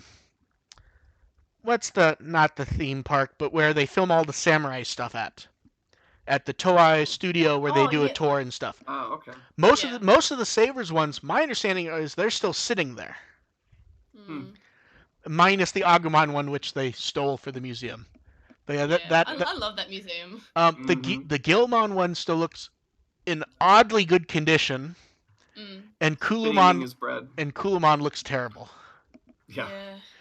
And I don't mean it looks like it's gonna fall apart. I just mean the design is terrible for. Yeah. Someone beat Kulumon with a stick before he went on display. And the big surprise is the train car photo spot is there, which every bit of information we had was that it was disassembled and destroyed after the real world. So I wonder if it was when they said it was tossed out, they meant that it was just flattened and then put in storage, or if they rebuilt it. It doesn't look like it would take a lot of effort to make a new one. No, but it's one of those things where we really did not expect. It looks like a giant paper craft. Well, that's basically what it is. Although it is missing the top part because of height limitations. Yeah. Because there actually was a tram connector on the old one. So we don't know if that's new or what.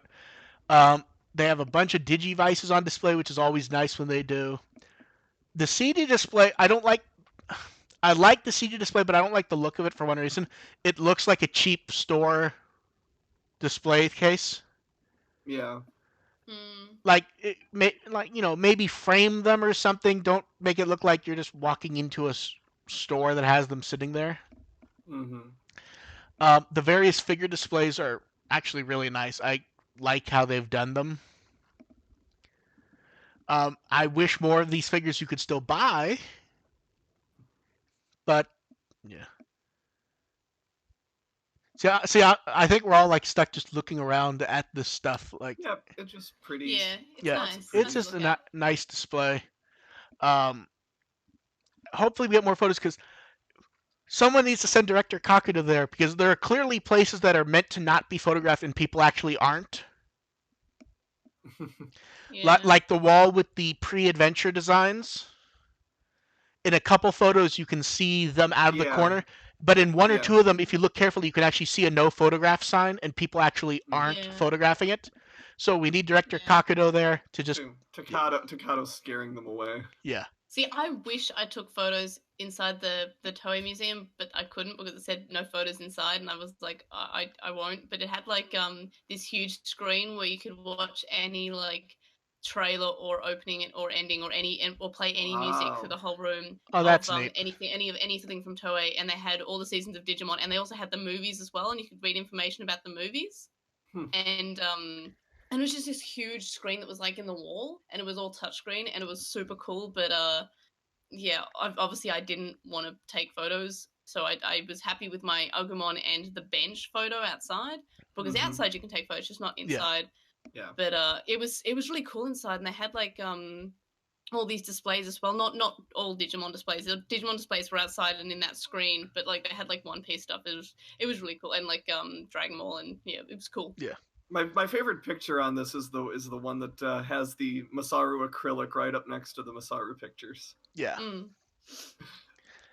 The scale worked really well for that. Yeah, they got the scale perfect. Almost perfect. I still feel bad about that Vmon statue. Like that one, but that one really looks like it could fall apart at any minute. I like that they teased that Vmon statue on Twitter, once again giving everyone's hopes up about O2 having involvement, and then it's like, no, it's just a statue that's going to be in the thing, and we've got a bunch of other statues here too. Well, to be fair, when they put it up, it was specifically as a teaser for the exhibition. Yeah. Like that's what it was there for. Guess who's showing up? It was not in the movie. And speaking of the movie, May didn't really get to talk about this stuff, so we thought we'd go over it a little quickly. So we have the trailer and crew info. May, what were your thoughts on what we have so far?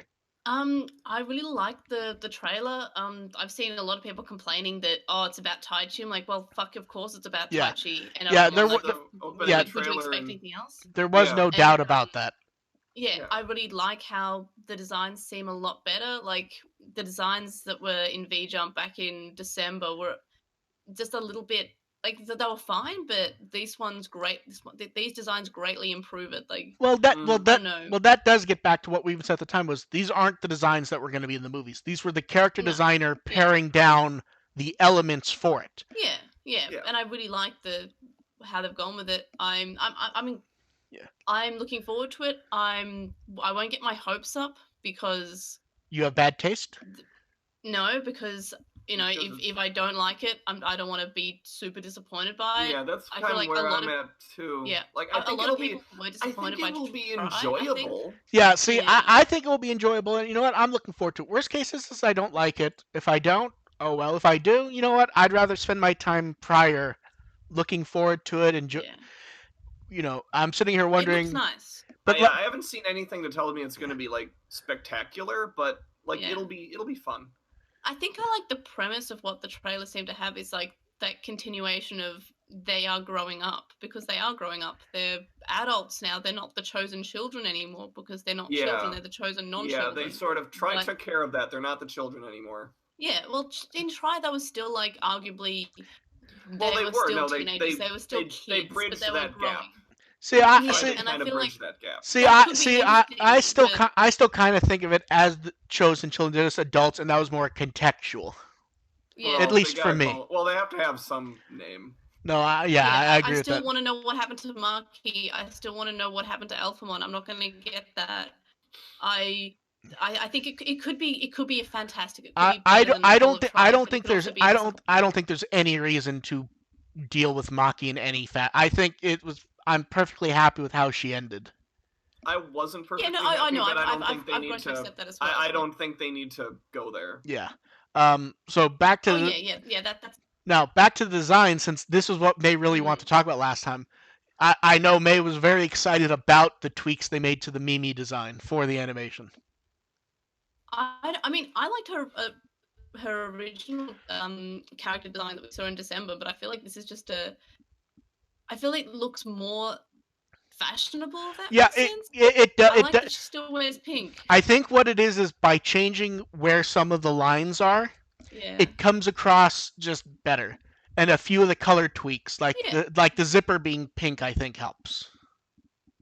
because Yeah. that was You like guys, when I listened to what you said about it, you guys basically had all Yeah. like you said all the thoughts I could ever say. Like it's an improvement. yeah.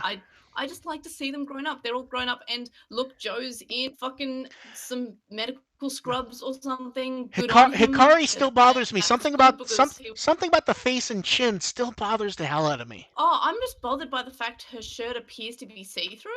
And it for some reason just seems weird to me. Like it looks like a kink thing that she's wearing. It doesn't look like normal attire. It looks like this is a kink thing. I want to say I've seen stuff. I want to say I've seen this and it's not that uncommon, especially since she is wearing like a shirt underneath. I've seen. I don't know. I've never seen anyone wear that in a not kink. It's thing. not a. It doesn't seem like a casual thing. Like it's not something you just wear out on the. Like it's something if you're going to a club or something, you put that on. Also, I feel like TK is perfectly like filling in that whole like 2010 of the nice guy look with the hat and the fucking outfit. And he's like, God. No, he's saying. You know what he's saying? He's saying, "Where's my hug?" That's what he's saying. Yeah. I still think the one that feels the most improved to me is Sora. Oh yeah, Sora looks great. Yeah. Yeah. And Sora, looks fashionable. the thing with the kimono is it tells you a lot about the direction of her But character, but doesn't tell her you a about lot her. taste. Yeah. Yeah. And I still want to show us a Digimon design that is not there, because these are basically just the adventure designs with more try-ish colors. Not exactly, but basically. Algamon's figure's filled out. Especially the head. No, I feel like the body is matching the huge head. Remember how the tri head was huge compared to the body? Yeah. Well, he's been eating a lot, so. Yeah, but his figure's filled out, which is good. Like, congratulations, he's also evolving into an adult. The weird one is still Palmon and Tailmon, because now that they have normal front-facing profiles, it makes them look different, even though they're identical. Well, the Palmon one actually, for some reason, just looks more like a Palmon figure than the actual Palmon for some reason, the way that it's just designed. Well, because they did Palmon at an angle before, which gave it a slightly different look. Yeah. And even Tri kept that angle for the art. Now that it's front, something just feels off, even though there's almost no change to the design. Yeah. And moving on from that, hey, DigiFes is 1 week, and they announced products, and a lot of interesting. So the first one is the brochure booklet. I'm doing my best to try to get a hold of that so that we can break it down entirely. I've in theory dealt with that, but you won't know until I actually get my hands on it. But yeah. I like that they have all the different season little descriptions for each season written by producers and stuff. Yeah, producers and directors, and nice lineup. Messages from everyone who's at DigiFes performing their interview. Does it feel?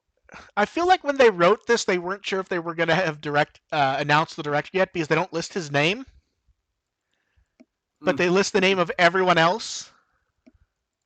So I feel like when they wrote the description for this stuff, it was before they knew they were going to announce it at Anime Expo.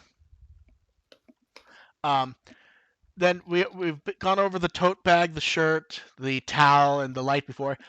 The one everyone wants to talk about, because it's either the best or the silliest, is the cactus. Yeah, I like the cactus. I like it, but it is silly and stupid. It's clever. Especially since there's two of the Mimi hat one, I guarantee will be popular. Oh yeah, that's the winner there. Yeah, I don't think the Palmon seems completely unnecessary. Like, just have the Togemon one. And then we get the Patamon and Tailmon cushions, which these just make me smile. These make me smile. Everything here makes me smile. Like, I know. Okay, so let's talk about the one that was like, I don't want to say the biggest surprise, but it's the one that seemed to get everyone very excited. Was the metal charms that covers everything. Yeah. That's where I was like, you just want a complete set of all the, at least all the DigiVices. I know. The hell with the computer, but... Yeah. And it's nice that they included Atmon there, even though it doesn't have a DigiVice, according to various people. I mean, it does. No, I know, but you have people sitting there going, "Oh, it's not a DigiVice. It's." Well, that's the usual Digimon. No, I know, but we can blow them off. But it's still funny to slightly mock it. And I love the D arc, but it's not a DigiVice. Yeah, I mean, What were they saying about the D art? no. No. I'm doing my n- usual like, oh, Tamers Yeah. is one of the best spin-offs of Literally, Digimon. anytime on Reddit someone like tries to start a Atmon isn't really Digimon, it's a spinoff. May will pop in and completely agree with them, but she will just change everything to be about Digimon Tamers.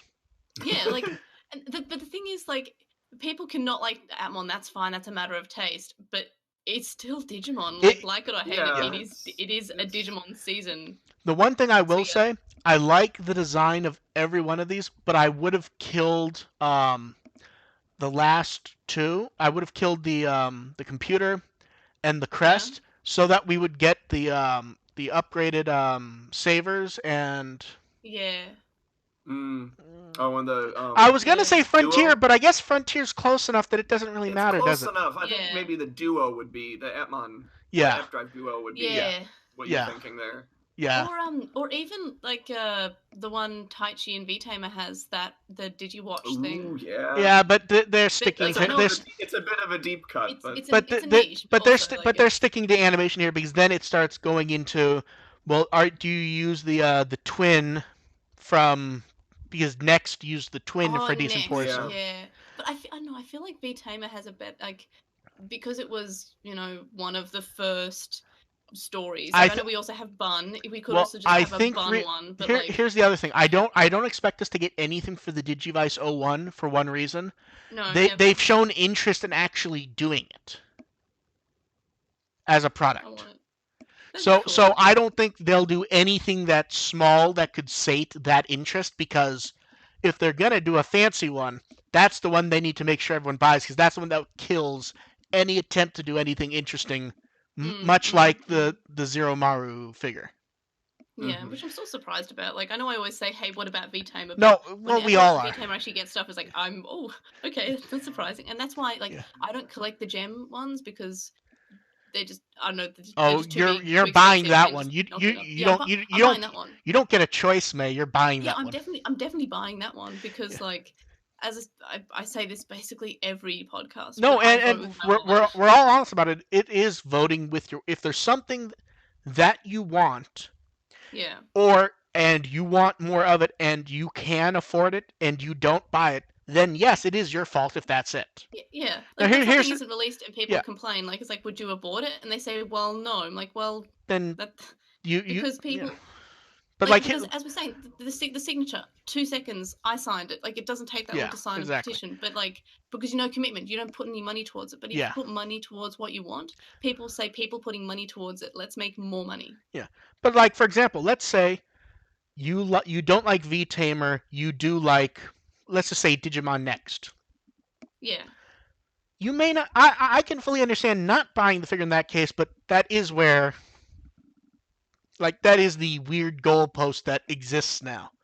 Yeah. Now let's talk about these can badges that have people confused, excited, and upset. Confused. Upset? Yes, because people have decided what those four are or are teasing. Well, yeah. It's just masterful mind gaming here. See, is it masterful mind gaming or is it just going to be Omegamon, War Greymon? Oh no, it absolutely could be Omegamon or just the pairing up the adults are perfect. That absolutely could be, but there's a chance. Yeah, it's every possibility they're just gonna drop this on at DigiFes. It's like yes, they're gonna be in it. Shut up now. You can stop adding us. They're just all Omegamon. And moving on from that, they could all be Omegamon. I love this. And now it's time for the single most exciting product, the luggage tag. Oh, I actually like these. I would absolutely use this. As I said, I like usable. See merch, the thing. Usable. See, all joking aside, the luggage tag isn't my thing, but the thing I like on it, and I hope we see more, is that little Digivice icon. Yeah. I would like to see that on more products. Can we talk about these Stitches mascots, which are both amazing and like remind me of the murder characters from Coraline? Oh yeah. So we get we get them on a mini towel. The weird one is the kids aren't themed that way at all, which feels kind of weird. Yeah. Then the can badges with all of them. what I can tell the Well, charms is the Stitch charms is like they're all sitting, and that's the theme. yeah. Um, the mug is both amazing and really fucking weird to me. Like one side you get the crest that says Agumon, and the other side you get Agumon from the back, and it's just I know. weird. I love it. I love it. Yeah. It's so cute. Yeah. Then we get the pouch and the clear files, the washi tape, which people love buying that tape. Oh yeah, people love the washi tape. And then we get previews of some of the Miku collaboration merchandise. I love this. I love it so much. Yeah, the wall scroll tapestry. I almost asked someone to get that for me, but I decided I bought so many art stuff at Anime Expo to frame and everything. I just don't know if I'd have the space for it, but I kind of want it. Yeah. The acrylic stand, I feel like that people are gonna grab a lot also.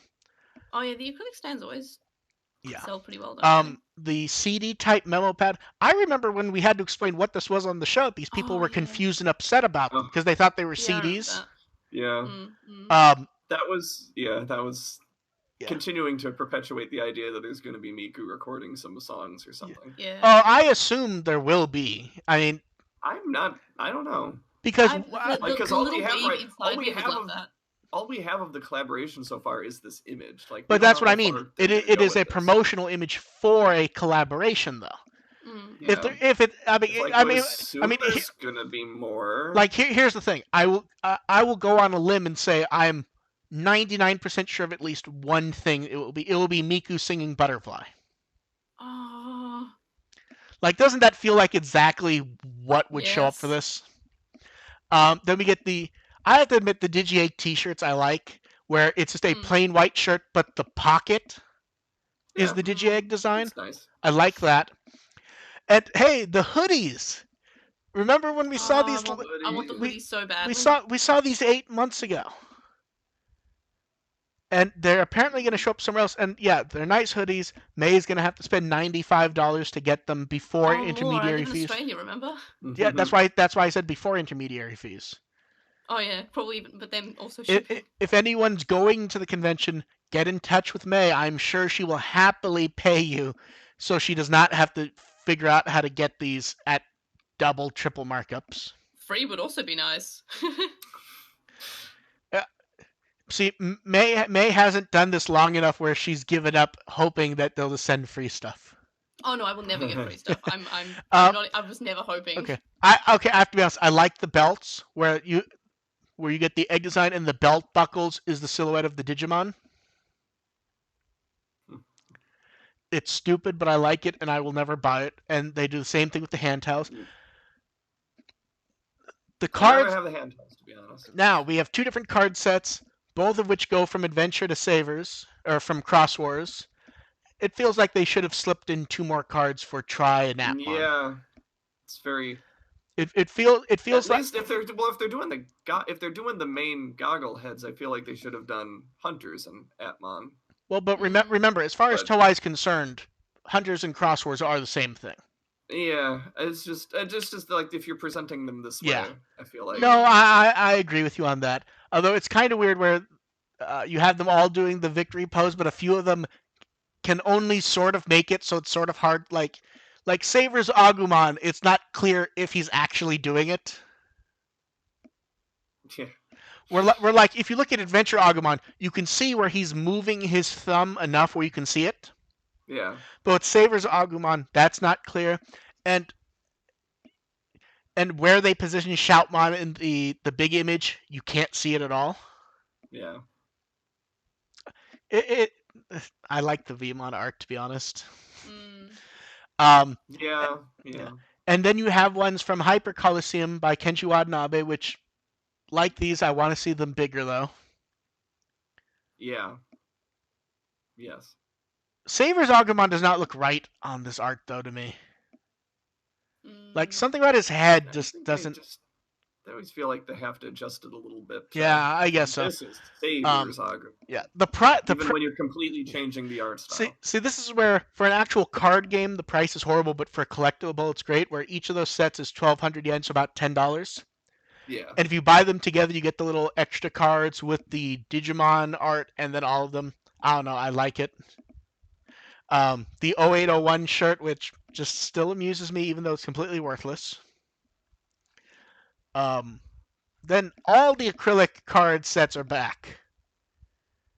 It's nice to bring them all back. No, I like yeah. that. And then the CD this time, they're not digging up Kenji. They're not digging up Koji Wada again. Yeah. This one actually, I feel like okay. The Taichi and Sora CD. Sora and Taichi, I'm 99% sure new art. I swear this art of Agumon and Piyomon we've seen before though. Like the Agumon art, I swear we've seen that art of him running before. I don't know. I think we've seen similar art before. Okay, you're probably right, which is similar. I think this could be all new. Either way, all new is pretty cool. You're probably right. The song lineup is reasonably good. I feel like I understand the beginning and ending songs, but it's not really Taichi and Sora songs. Well, it's the ones where the actors appeared on them. I think that's what they were going for. Well, no, like if they were, that's all. That's all of them. What I mean is they start with the boys' version of Butterfly and they end with the girls' version of I Wish, which are more group songs. Is what I mean. Yeah. Like everything except they the appear on it. So. But that's what I mean. Yeah. Those ones feel like they're. I mean, there might not be better choices, but yeah, you know what I mean. You start with the opening, end with the ending. It's typical. Yeah, I don't disagree with that. I just something more Taichi and Sora centric for beginning and ending would have worked for me, I think. And it appears that will be available later also. But we will see. Yeah. I mean, we have all these songs anyway, so. Yeah, and DigiFes is 1 week away, and it'll be interesting to see what comes out of it. Because it feels like this one, it could either be we get almost nothing, or we get just gobs. Because here's the thing. We got like announcements that if they were not at Anime Expo, we would have said for a fact would have been at DigiFes. Feels like it kind of confuses a bit what they're going to show. Because I would have said final character designs, title, release date, trailer. But we have those now, so what surprised me is that they released all of that already.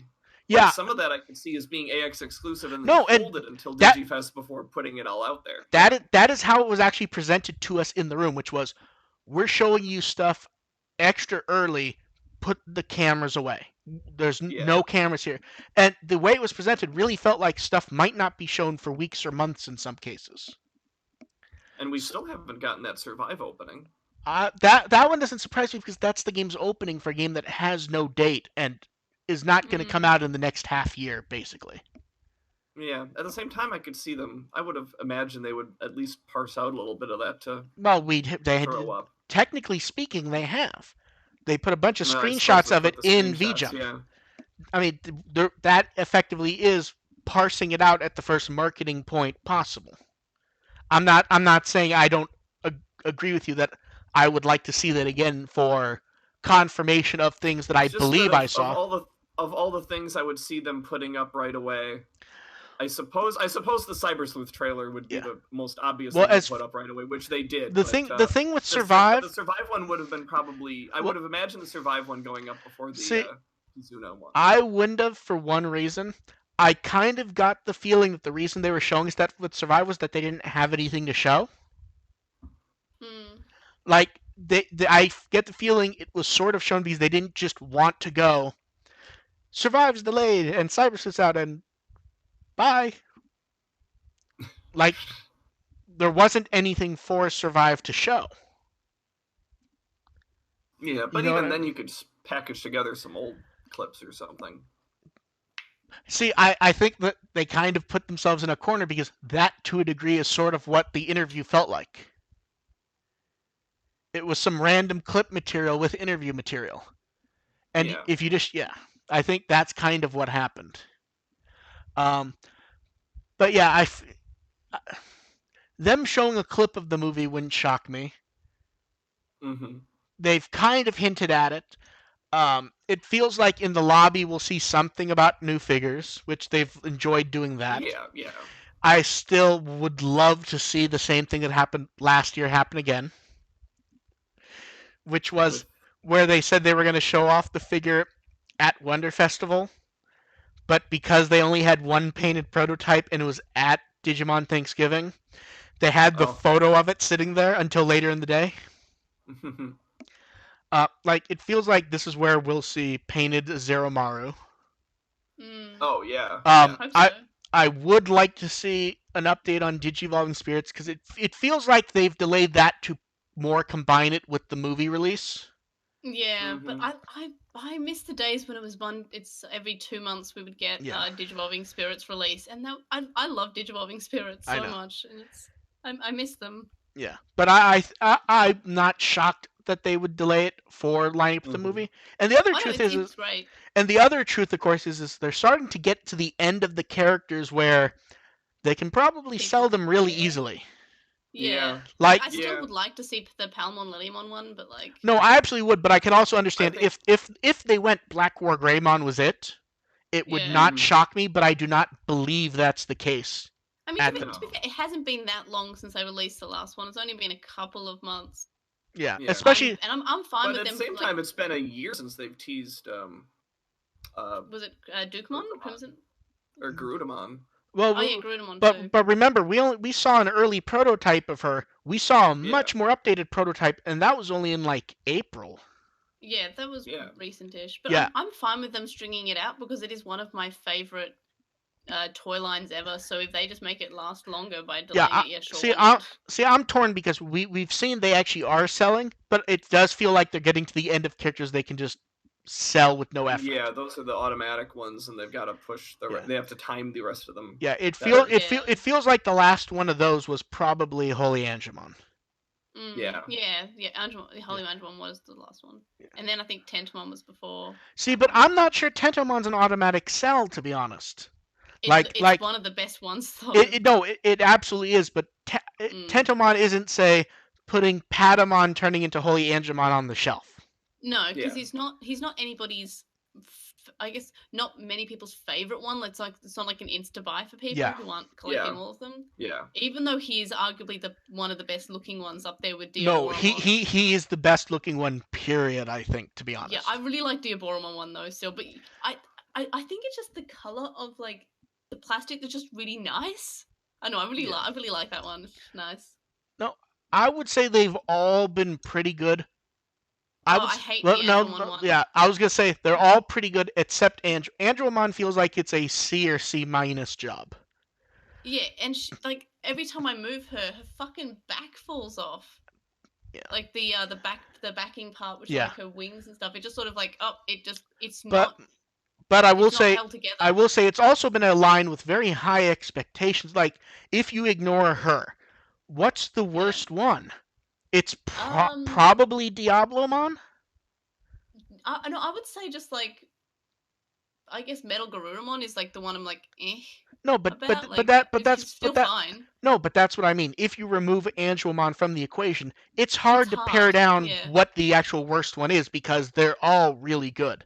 Yeah, like Diaboromon comes with an extra thing and like a sitting position, and Yeah. it's just like See, it's nice. but that's also probably why I would rank him at the bottom. Is that Caramon is a shell Oh, I isn't never quite have the right used word. Caramon. But yeah, but that's what I mean. It is a two form figure, Bay. And then there's You also you can't Alphamon. just He's great. you can't pretend that one of the figures doesn't exist. Oh yeah, I don't evolve mine. I don't know why. I just really like them all in their pre-done Oh, mode. It's not because I'm lazy. I speak. like them. Yeah. So speaking of Alphamon, I've started getting messages from people who, when I put up the thing, what was that like Oh yeah, last? Yeah, a bunch of yeah. people have gotten theirs and are really happy. Like even after Mm, shipping, it was like $26. yeah. Oh Like yeah, that's really good value for it. Like that is. with the high expectations, like it's also like high expectations for a relatively cheap Yeah. product. Like none of these figures are extremely expensive, but No. I really like them. That They're really good that's quality. why anytime I see someone go, well, it's not like Transformers they're not as nice as Transformer Masterpiece figures. Like the Megatron one was like $250. Yeah, like they're really cheap Have you toys. Like have pretty you much. seen the new Unicron they're making? No. Okay, I'm gonna send this picture to May and AR because they're gonna see this and they're gonna go, oh, fuck them for even like even contemplating this thing. Mm. One sec. I'm going to link you to the actual purchase page for this, and you guys can go, oh hell no, they're insane. let's see. Grab this. Let me link. Anything else at DigiFest you think we'll have I could be there? see that could be Or where could that talk could about? that could Jesus, that's a surprise. that What that the could fuck? that could be when we get the a date for Survive. May just saw the price for it. Oh, The price for the new Unicron they're making is $575. jeez. Now, to be clear, it is a very large figure. I mean, it is 27 inches tall, 50 points of articulation, and the Oh man. yeah, and the weight is 19 pounds. Mm. Hang on. Yeah, May's doing her calculations. Huh, that's my dog. Yeah, yeah. Let's be clear. When we're talking about them making an expensive figure, they're making a psychotic giant thing. They're making a Jack Russell weight thing. Yeah. Like So- that's so- 8 point. yeah. That's more than my dog. I think Yeah. my dog is like 8.2. So- That's 8.6 Yeah. kilograms. So when we rant about Beelzebubon and Behemoth, just to put that in perspective, that's less than half the price Yeah. of the giant transformer they're making. Yeah, just to put that in perspective on like Digivolving Spirits are not cheap. They're not cheap figures, but they are cheap in the range of where these figures go. Yeah, well, Yeah. I'm comparing them to gem prices as Yeah. well. Like, Yeah, even though they're not transforming ones, they're just Yeah. they are cheap figures. Like, they're cheap. Like, Yeah. I don't know. Like, they're good quality cheap ones though. Yeah. So AR asked it before we got caught up in Unicron. You know what? Let's just move on to questions because that actually was a question we got. Okay. So let's the chat room can start thinking of their questions, and we'll start going through what was sent. So this was one that a few people sent, which was kind of two different ones, but kind of mixed together, which is with the stuff from Anime Expo, what do we still expect from DigiFes, and then what do we want from DigiFes? I feel like expect we've already kind of gone into, Yeah. and we sort of did want also. I would just want. You know what? It's not something I specifically want, but I would like people to get it because I know a lot of people are hoping for it. Let's get that Savers Blu-ray box. Yeah. This would be a good time to announce that. Like, shore up that they're going to do an audio because that would be so awesome. See, but I guess Yeah. the question is how do you do a post-series audio drama for that one without like? Easily. Oh, you can do it. No, That's you not- can, but I feel like without jumping ahead further, it becomes problematic in that you're You e- could honestly and the do Digimon it- Police. You could do it from that time period, that 5 I years would in say the future. I would say the No, Epsilon but I'm saying if time you period, yeah. no, but I'm saying if you do, you either have to have the two main characters separated or it's just them is what I mean. But You could the pull three the, main characters. Just have it. Yoshino is a character too. Yoshino is a main character. No. I'm I talking would say about just I'm like- talking about just Agumon and Masaru though. Well, what you could do is just have some sort of a digital Digimon world threat Police. that pulls one of them in or one of them out. Yeah, I want the Digimon Police because that's what Yeah, Yoshino's part of the we'll- police. we'll and I want we'll the see. Digimon Police. Yeah. We'll see. I think they should do something, and hopefully they will remember that other characters do exist in it because it was kind of hilarious towards the end just how much they would skip Yoshino in random stuff. Yeah, I'm still salty about that. I believe they did the character CD at the end, and she just wasn't there at all. I believe. Yeah. Yep. She did not get an image song. Masaru and Toma did. Yeah. So let's have her there and maybe joke that she's been out of town or something. Lean into it. Busy at police school. But yes, I would say Savers would be the obvious one. yeah. I would like them to announce maybe doing a new movie box though, where they remaster all the movies properly. Some of those movies Yeah. don't look great on Blu. Like all joking aside, that I don't like Savers. The Savers movie looks fucking terrible. Oh yeah. Like some of the movies look bad on the Blu-ray. Yeah. Now, to be fair, they look as good as they ever have, but they don't look as good as they could. The Savers one looks terrible. Mm-hmm. You're gonna get Savers on Blu-ray. Let's go ahead and get people a copy of that movie that doesn't look like trash. Mm. Yeah. And I would like them to go ahead and double up and announce that like next June we'll get a Cross Wars box, because Cross Wars is where we actually like get to see the benefit of Blu-ray with this stuff. Yeah, like it looked nice. Yeah. Yeah. So more Blu-rays. It would be interesting if they doubled that up, but yeah. Like they could wait for next year if they're going to do another DigiFest next year. Yeah. But I think next year's the year to do with Cross Wars, because that's where the anniversary pops up. Yeah, that's true.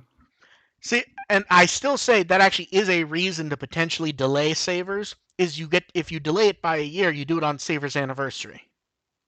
Mm-hmm. I don't think they will. Yeah. I don't think they will. No. But I think there is something to say where give Savers an anniversary logo, where you could give Savers an anniversary logo and everything. You know what I mean? Yeah. They're absolutely not going to be clear. I just think there's an advantage to delaying it if they were going to do a Savers anniversary logo, have a Digivolving Spirits prepared, do it for the figures that didn't actually come out in Japan. You know what I mean? Mm-hmm. They're not going to. I think it'd be a nice thing to do, delaying it by a year so you could do it properly, though. And I'm saying all this, and I don't even like the show. Moving on to the next question. Someone wants to know, what's with all the episodes lately? What's with all the news lately? What is with all the episodes lately? So, and oddly, I feel time is precious. Am I wrong, or did we get or was the last normal show have a question about us doing more episodes? Yeah, I think one of the last full ones. So the last kind of monthly. So the last full episode was let's see. The last full episode last week ended up being pretty much a full episode. Well, so hit 2 hours. Yeah, so just to go. You guys started before my lunch break, and you were still going when I had after I finished my lunch break. So let's just go over it. The last normal episode was the 29th of June. That's about where we've hit normally, which is roughly once a month. Yeah. We had to do that because I was going to be gone the next week, and there would be too much at that point. We kind of joked about doing an Anime Expo one sometime that week, and right after it happens, I don't remember if it was me or AR, one of us joked about doing it, and I just went, fuck it, let's go ahead. Yeah. I want to say AR made the initial joke, but I may be wrong. I don't quite remember. And we decided, there was actually enough at Expo to warrant it. Yeah. So. Oh yeah. So that episode was kind of a surprise in itself. So that episode was basically a week and 2 days after the prior episode, and that was just stuff relating to Expo. We literally skipped everything else, and that stuff is here now.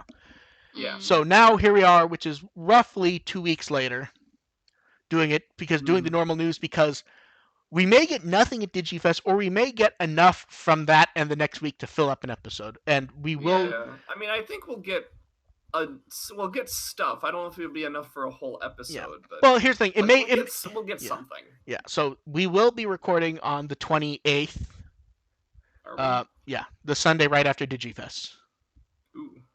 I'll see if I can make that work. Did you forget about that, AR? I think it's in the notes, isn't it? Yeah. It's in the notes. I can't make 2 o'clock, though. It's in the notes. Well, here's the thing. The time will likely be shifted because realistically, May's not going to be making that one. Yeah, because I've got work. It's Monday. Yeah, that might be a late night. Yeah, having it scheduled initially for 2 p.m. was that in the past when we've done them at the normal time on Sunday, May has occasionally been able to pop in for a minute.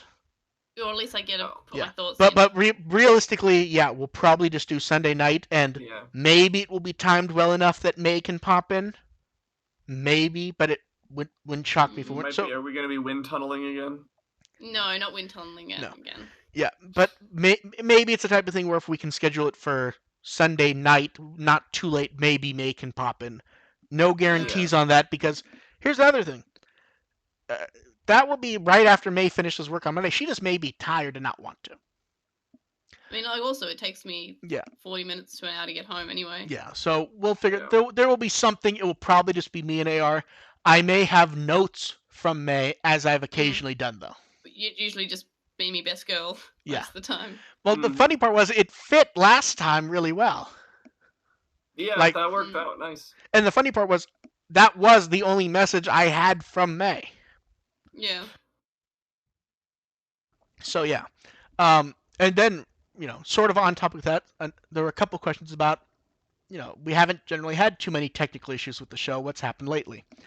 Uh, Completely random in the last few episodes, my headset has acted up. I believe it's been fine this episode for everyone. Yeah, it's fine this Yeah, time yeah. for me. So Yeah. I believe it. I think it's just the temperature changes has changed because it's a modular headset, which is great for like putting it away and for having different parts. But it does mean there's a lot of things to plug in and unplug. And with temperature changes, metal expands and contracts, and I think that's Yeah. made some intermittent connection issues. Also, sometimes it just happens. Like sometimes things just go wrong. Yeah, and in the last episode, there's May and we joke with the wind tunnel, but May wasn't home. She was trying to get on, which we asked her to do, and it just didn't work well. I tried. Although oddly, I feel like me and AR were hearing completely different issues. I think my standards were lower. No, I should specify. I could barely hear May. I was just hearing. No, I could hear May fine. Okay. It's just there was a lot of background noise. Yeah, there was so much background noise. I actually couldn't hear May. Interesting. It was almost like when someone's yelling at you in the wind and you can sort of hear them. That's what or like a concert or in a club. Yeah, that's what I was getting. That's why when AR's like, your standards are just too high, I'm like, we had to have heard completely different things because. Yeah. And I believe last episode AR was having issues with his mute button. Yeah. My mute button was having this weird like second delay, which defeats the purpose of a mute button. Yeah. But yeah, so it feels like this episode everything worked. If the headset issues keep cropping up, I may just have to buy a new headset that isn't quite as modular. Because just to point out how modular this one is. 1, 2, 3. There are 4 parts plugged in right now. Multiple parts have 2 or more plugs to them. So so the amount of breakpoints there are on this headset right now, 1, 2, 3, 4, 5, 6, 7. So there's a lot of places where things could go wrong. It makes the headset nice to use, but a lot of places where things can go wrong. But it seems to have cleared up. And to be fair, this is the first time we in an episode we all did a pre-technical check, which probably helped. Yeah. Yeah. The next I closed Dropbox in advance this time. So. Yeah. Yeah, me too. Yeah. The next question was great because I believe it was a serious question, and I sent it because it didn't involve just me. I sent it to the other person, and she started to laugh. Someone wanted to know that what kind of profit did me and Onke make from the Blu-ray box article / translation compared to what was spent. Onke just laughed at the belief that we made money. Yeah, it's like an expensive thing, right? Yes. I believe total donations for it were maybe 150, but I still ended up paying 350 or 400 for it. It's more than I got for the Tamers Blu-ray box. I think you said you got like $20 donation when you were trying to do donations for it. Yeah. Yep. Someone sent you 20, and you were very happy, and we're very happy to get any donations for anyone. I was surprised. Yeah, I was like, hey. Yeah. But yeah, there is no profit to be had doing breakdowns of Blu-ray boxes like that. No, that's why I didn't do it again. No. Yeah, and also because Frontier. Yeah, and I've already. I'm fine with Frontier. Like I don't. And me and Onke have already talked about it. I'm unlikely to buy the box for Savers if I'm paying that much out of pocket, to be honest, because I just don't like it. The general plan is to still do it. It's just a matter of if there's enough donations so that I'm not paying that much. Yeah. So we will see. That's the most fun glitch I've ever seen. What happened? So I click on my mouse while I'm talking to you guys, and then I look up, and I must have clicked a button because it's showing a completely different set of podcast notes, and I'm already back on the right ones, but it was the ones from last week for some reason. That's a weird note. So Ravenwing sent in a question. Do we think we'll see a new version of evolution sequence of existing evolutions in Kazuna like we did for Tri? I don't think there's any question on that one, to be quite honest. I thought we already kind of got a glimpse of it already. But here's the thing: that could be a new Digimon, but I would assume I would say there's a 100% chance that we will see a new sequence for any evolution that appears. Now, it could be a reanimated version of an old sequence, but we are not going to be getting. Oh, Uh, that's hedging already.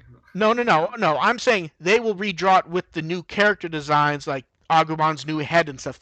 But I'm Yeah, saying that we feels like hedging though. see it Like does. I think if you're saying a new version Oh, entirely, okay. I think there's a good I think there's still a good chance that we'll have a completely I read like it. I would just put it like as 80%. I think See that. redoing an old sequence with the new designs does not count as a new version. See, that's not how I read it for one reason. Because remember, they are treating this as an adventure movie, and if you look at the way anime movies work, I could see someone going, "Oh, they're just going to stick the old evolutions in there." No, they'll recondition them at least. They'll redraw them to be up to current standards. Raven Wings. Before the next episode, clarify for us what you mean, because while I'm sure AR is right, I don't see it as impossible that you're thinking what I'm thinking.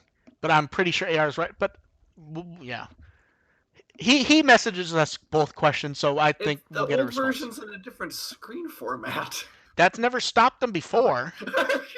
Are they just gonna go to 4:3 to put No, up the? but no. Remember, that's what they did for movie 2, and for movie 4. They both used the old sequences. They just changed a few of the lines. I suppose they put them on monitors too, so they kind of masked that. Which I love. Yeah. Yeah, that was a good touch actually. Yeah, but it was so good. But they did just or like the Tamers and Frontier movies did the same thing, where it is just minus some of them. It is just the TV evolutions. I think was movie 3 the only one that did. Movie 3. Movie 3 had a new sequence, so it's hard to. Yeah, because I keep thinking of the gold evolution one, but yeah, it did the normal sequences for everyone else, though, didn't it? Pretty much. I think so. Yeah. I know it also skipped a couple for time. Yeah. So yeah, it's one of the whatever it is, it will be newly animated. What it is, yeah, I would guess a combination of both, but we'll see. Because here's the thing. Because here's the thing. Even the Tri ones aren't really new. They're effectively Tri ones are new sequences. They are, but they're effectively interpretations of the old sequences. Well, yeah, but they look completely different. But that's what I mean. Even if they that's what I think that they're going for. I know, but what I'm just going for something. Is it going to be something completely different? Or are they going to rehash? But what I'm saying is even if they're rehashes, it's not just going to be clean traces. Is what I mean. It is going to be new sequences, but they could very well be in that, where you have a dark background and you get the DNA swirl type stuff. Yeah, if they do go back to one, I'm interested to see which one they go with. But that's a complete speculation. Yeah, it will be interesting to see. Yeah, we can. No. Yeah. Okay, this one has come up a number of times. Some people want to know, why are some sites saying Last Evolution is the finale of Adventure? It's because stop reading clickbait. Stop reading clickbait where there's no research. Because some sites don't know how marketing and promotion and taglines work. Yeah. Also, wasn't Try meant to be the last, and 02 meant to be Try the never last? said that. Try never. But articles were saying it was. I didn't believe the articles. No, I know, but saying, it is the last one. But that's how clickbait works. Is that when you look on Twitter, you see the clickbait, and the idea is it's trying to get you to click. Yeah, that's why it's clickbait. Yeah. I never got the impression that 02 was supposed to be the last one. No. Ever, but I also wasn't reading. Also, clickbait was at a different time then. So yeah, but the magazines that we got in Australia would say that it was the last was the end of that story. I do remember that. Well, that might have been. That might have been referring to the finale, though. Yeah. But it was if they were referring to the finale, they would have been right. Yeah. Yeah. For the time. Well, to be fair, it was the epilogue. Yeah. Yeah, because at the epilogue, it was the end of the story. Yeah. Or so we thought. But also Australia's just weird. Well, because that's the other weird thing to comment on is that, while we have a lot of adventure stuff now, once it ended, outside of the occasional thing, there wasn't really anything for 13 years about. Yeah, a couple CDs, that's about it, yeah. Yeah. And the game. Things. Yeah. Yeah, the game, but But yeah, and this could be, and I do think that once they're done with this, they're gonna be done for a little while as far as new anime. I hope so, but I also hoped so when Try was over. Like, I just want new I characters. I had a feeling that they were. I did have a feeling with Try that they were gonna do something more. Well, it not when I said that. Here's maybe that was wishful thinking to shut up the haters, but I was just thinking, you know what, we really they announced another adventure project right after. see Try. see my logic more went to it's way too close to the next anniversary for them not to do more. Yeah, that too. Um, But you know, by the time 2020 is done, they're going to be 4 years away from the 25th anniversary. So now, are you guys now are you guys ready for everyone's favorite question? Oh, I can hear AR cringing that I even put it in. oh no, I'm ready for this. Yeah. Now, and here's the I thing. hate this. Here's the thing. People actually sent me stuff with this about like the clues for it, which is why I have it there. One person or multiple person? I've heard these clues before. I've heard these clues from different people. Ask the question. Let's get Okay. this. Why do Let's they get it out there so everyone can groan? Why do they keep hinting that Digimon will be in Smash? So here's the thing. We've all actually seen people theorizing on these quote unquote hints, and Yeah, I got them from multiple people. So I can't say for sure if they're actually from really multiple people, but I believe they are because I feel like I've only ever seen like the same like 2 or 3 people saying the same thing. I've seen these hints before for yeah. sure. So Each the first time I'm just like skip up. So the first one was, and remember these are all quote unquote hints. They did a video on Digimon's video game legacy. Oh, there are so many video games. I mean, they didn't even do it on. They didn't even. Videos on Digimon's game legacy is almost discouraging involvement with Digimon video games. Well, here's the other dumb thing. It's not like it was actually about the game's legacy. It was just about the games he worked on. Yeah, that's true. They didn't even go. Were they talking about the Habu interview? I assume that's what they meant because what else could it be?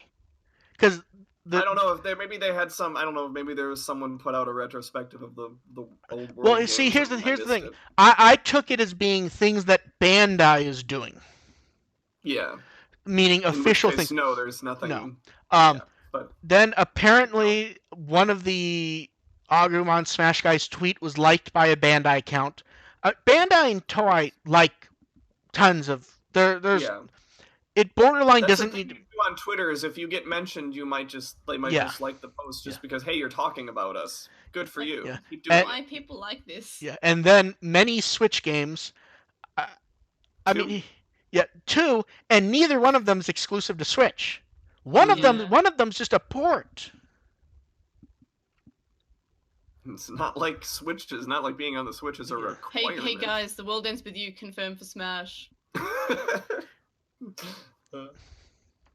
Yeah, being on the Switch is not a requirement. Yeah, that's just called they're gonna be on the Switch. It's not gonna mean now show up in Smash. the next one is my fault because I feel like I should have emailed back for clarification what they were talking about. A Digimon event. Oh. Now, at first I assumed it was DigiFes, right? That's what I assumed, but then I started wondering if they saw stuff about Digimon museums, and they're thinking, oh, there's going to be a Smash announcement soon, and a Digimon museum has popped up. But there's a Digimon event every, 3 No, months. but that's why... Yeah, here's they do those all the time, and they're so anime-focused, too. No, that's why it came across as hilarious, because the only...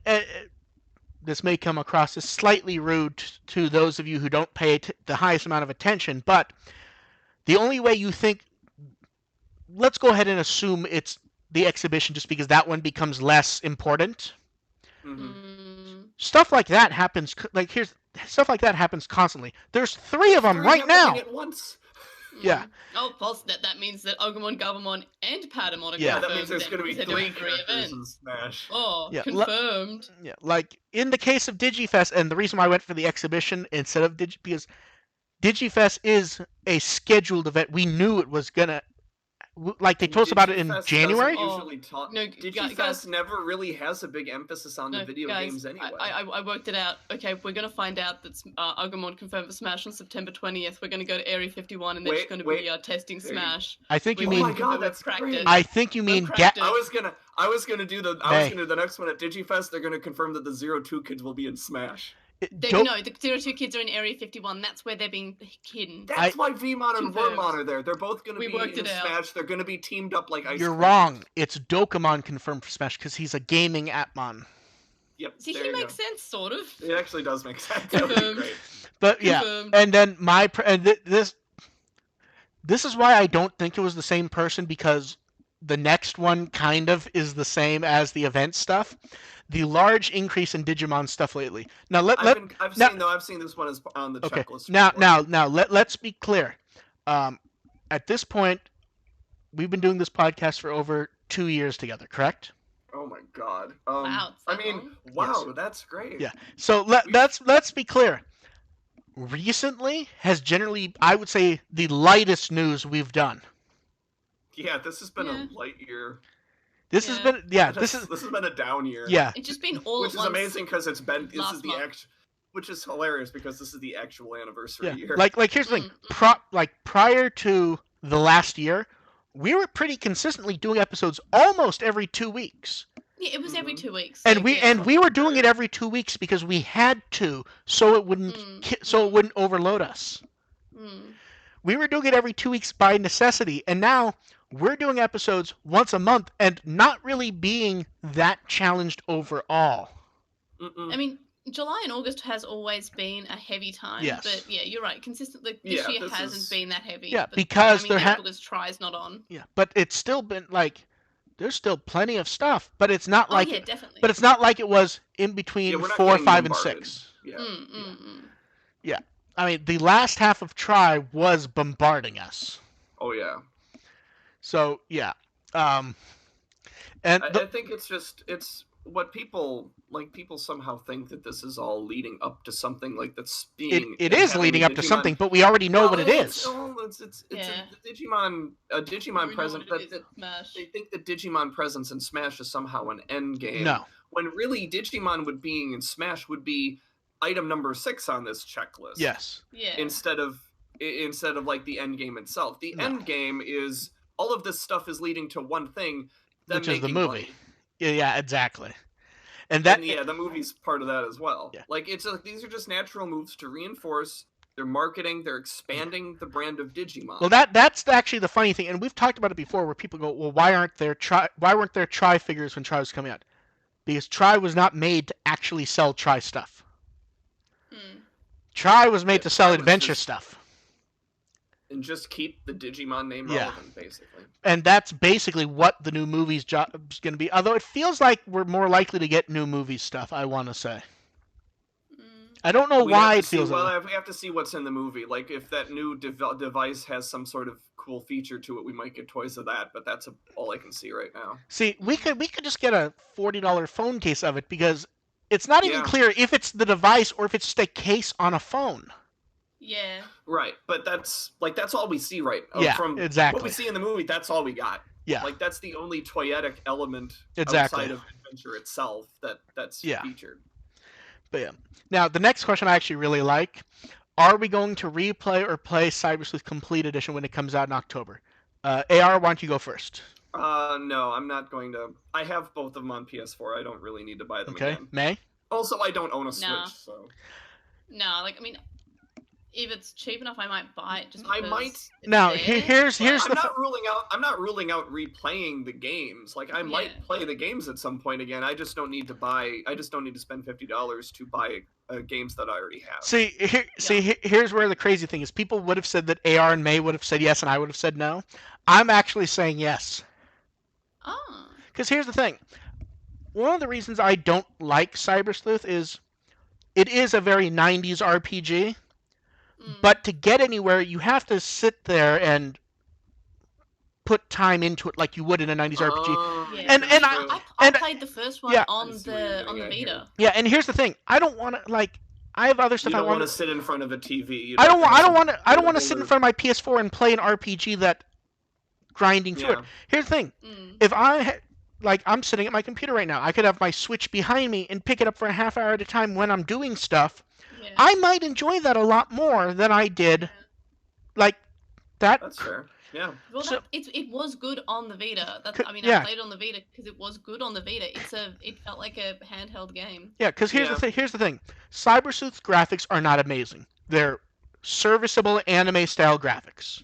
Yes. Yeah. The characters and story are interesting. I don't believe they're amazing. I believe they're interesting. But the 90s RPG grind, I just don't want to sit in front of a TV for it. But, you know, being able, like, I've been slowly playing through Final Fantasy VII on my Switch. Mm-hmm. And I've also decided, well, fuck it. The way I'm playing through it is I'm using the time skip thing they have, Yeah. where you can make stuff run 3 times faster. Mm-hmm. I've decided, screw it, I'm not going to worry about, I'm randomly turning on and off the life regenerator, and I'm just fucking around and enjoying myself. I'm not playing through 30 hours like I did multiple times. I'm just having fun. And I think doing that with Cyber Sleuth might make me enjoy the game more. Not that it's going to have the cheat stuff in it, but I think not having to sit in front of the TV for hours, I may actually enjoy it more. Mm. So we'll see on that. I plan to play it again. I very well might say a few hours into it, I don't want to do this. But I think I will enjoy the game more being able to play it like that.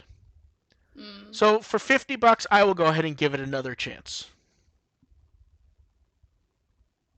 So that's the weird one, because that's one where I feel like everyone would have expected May and AR to say yes and me to say hell no. I don't have the time to replay games.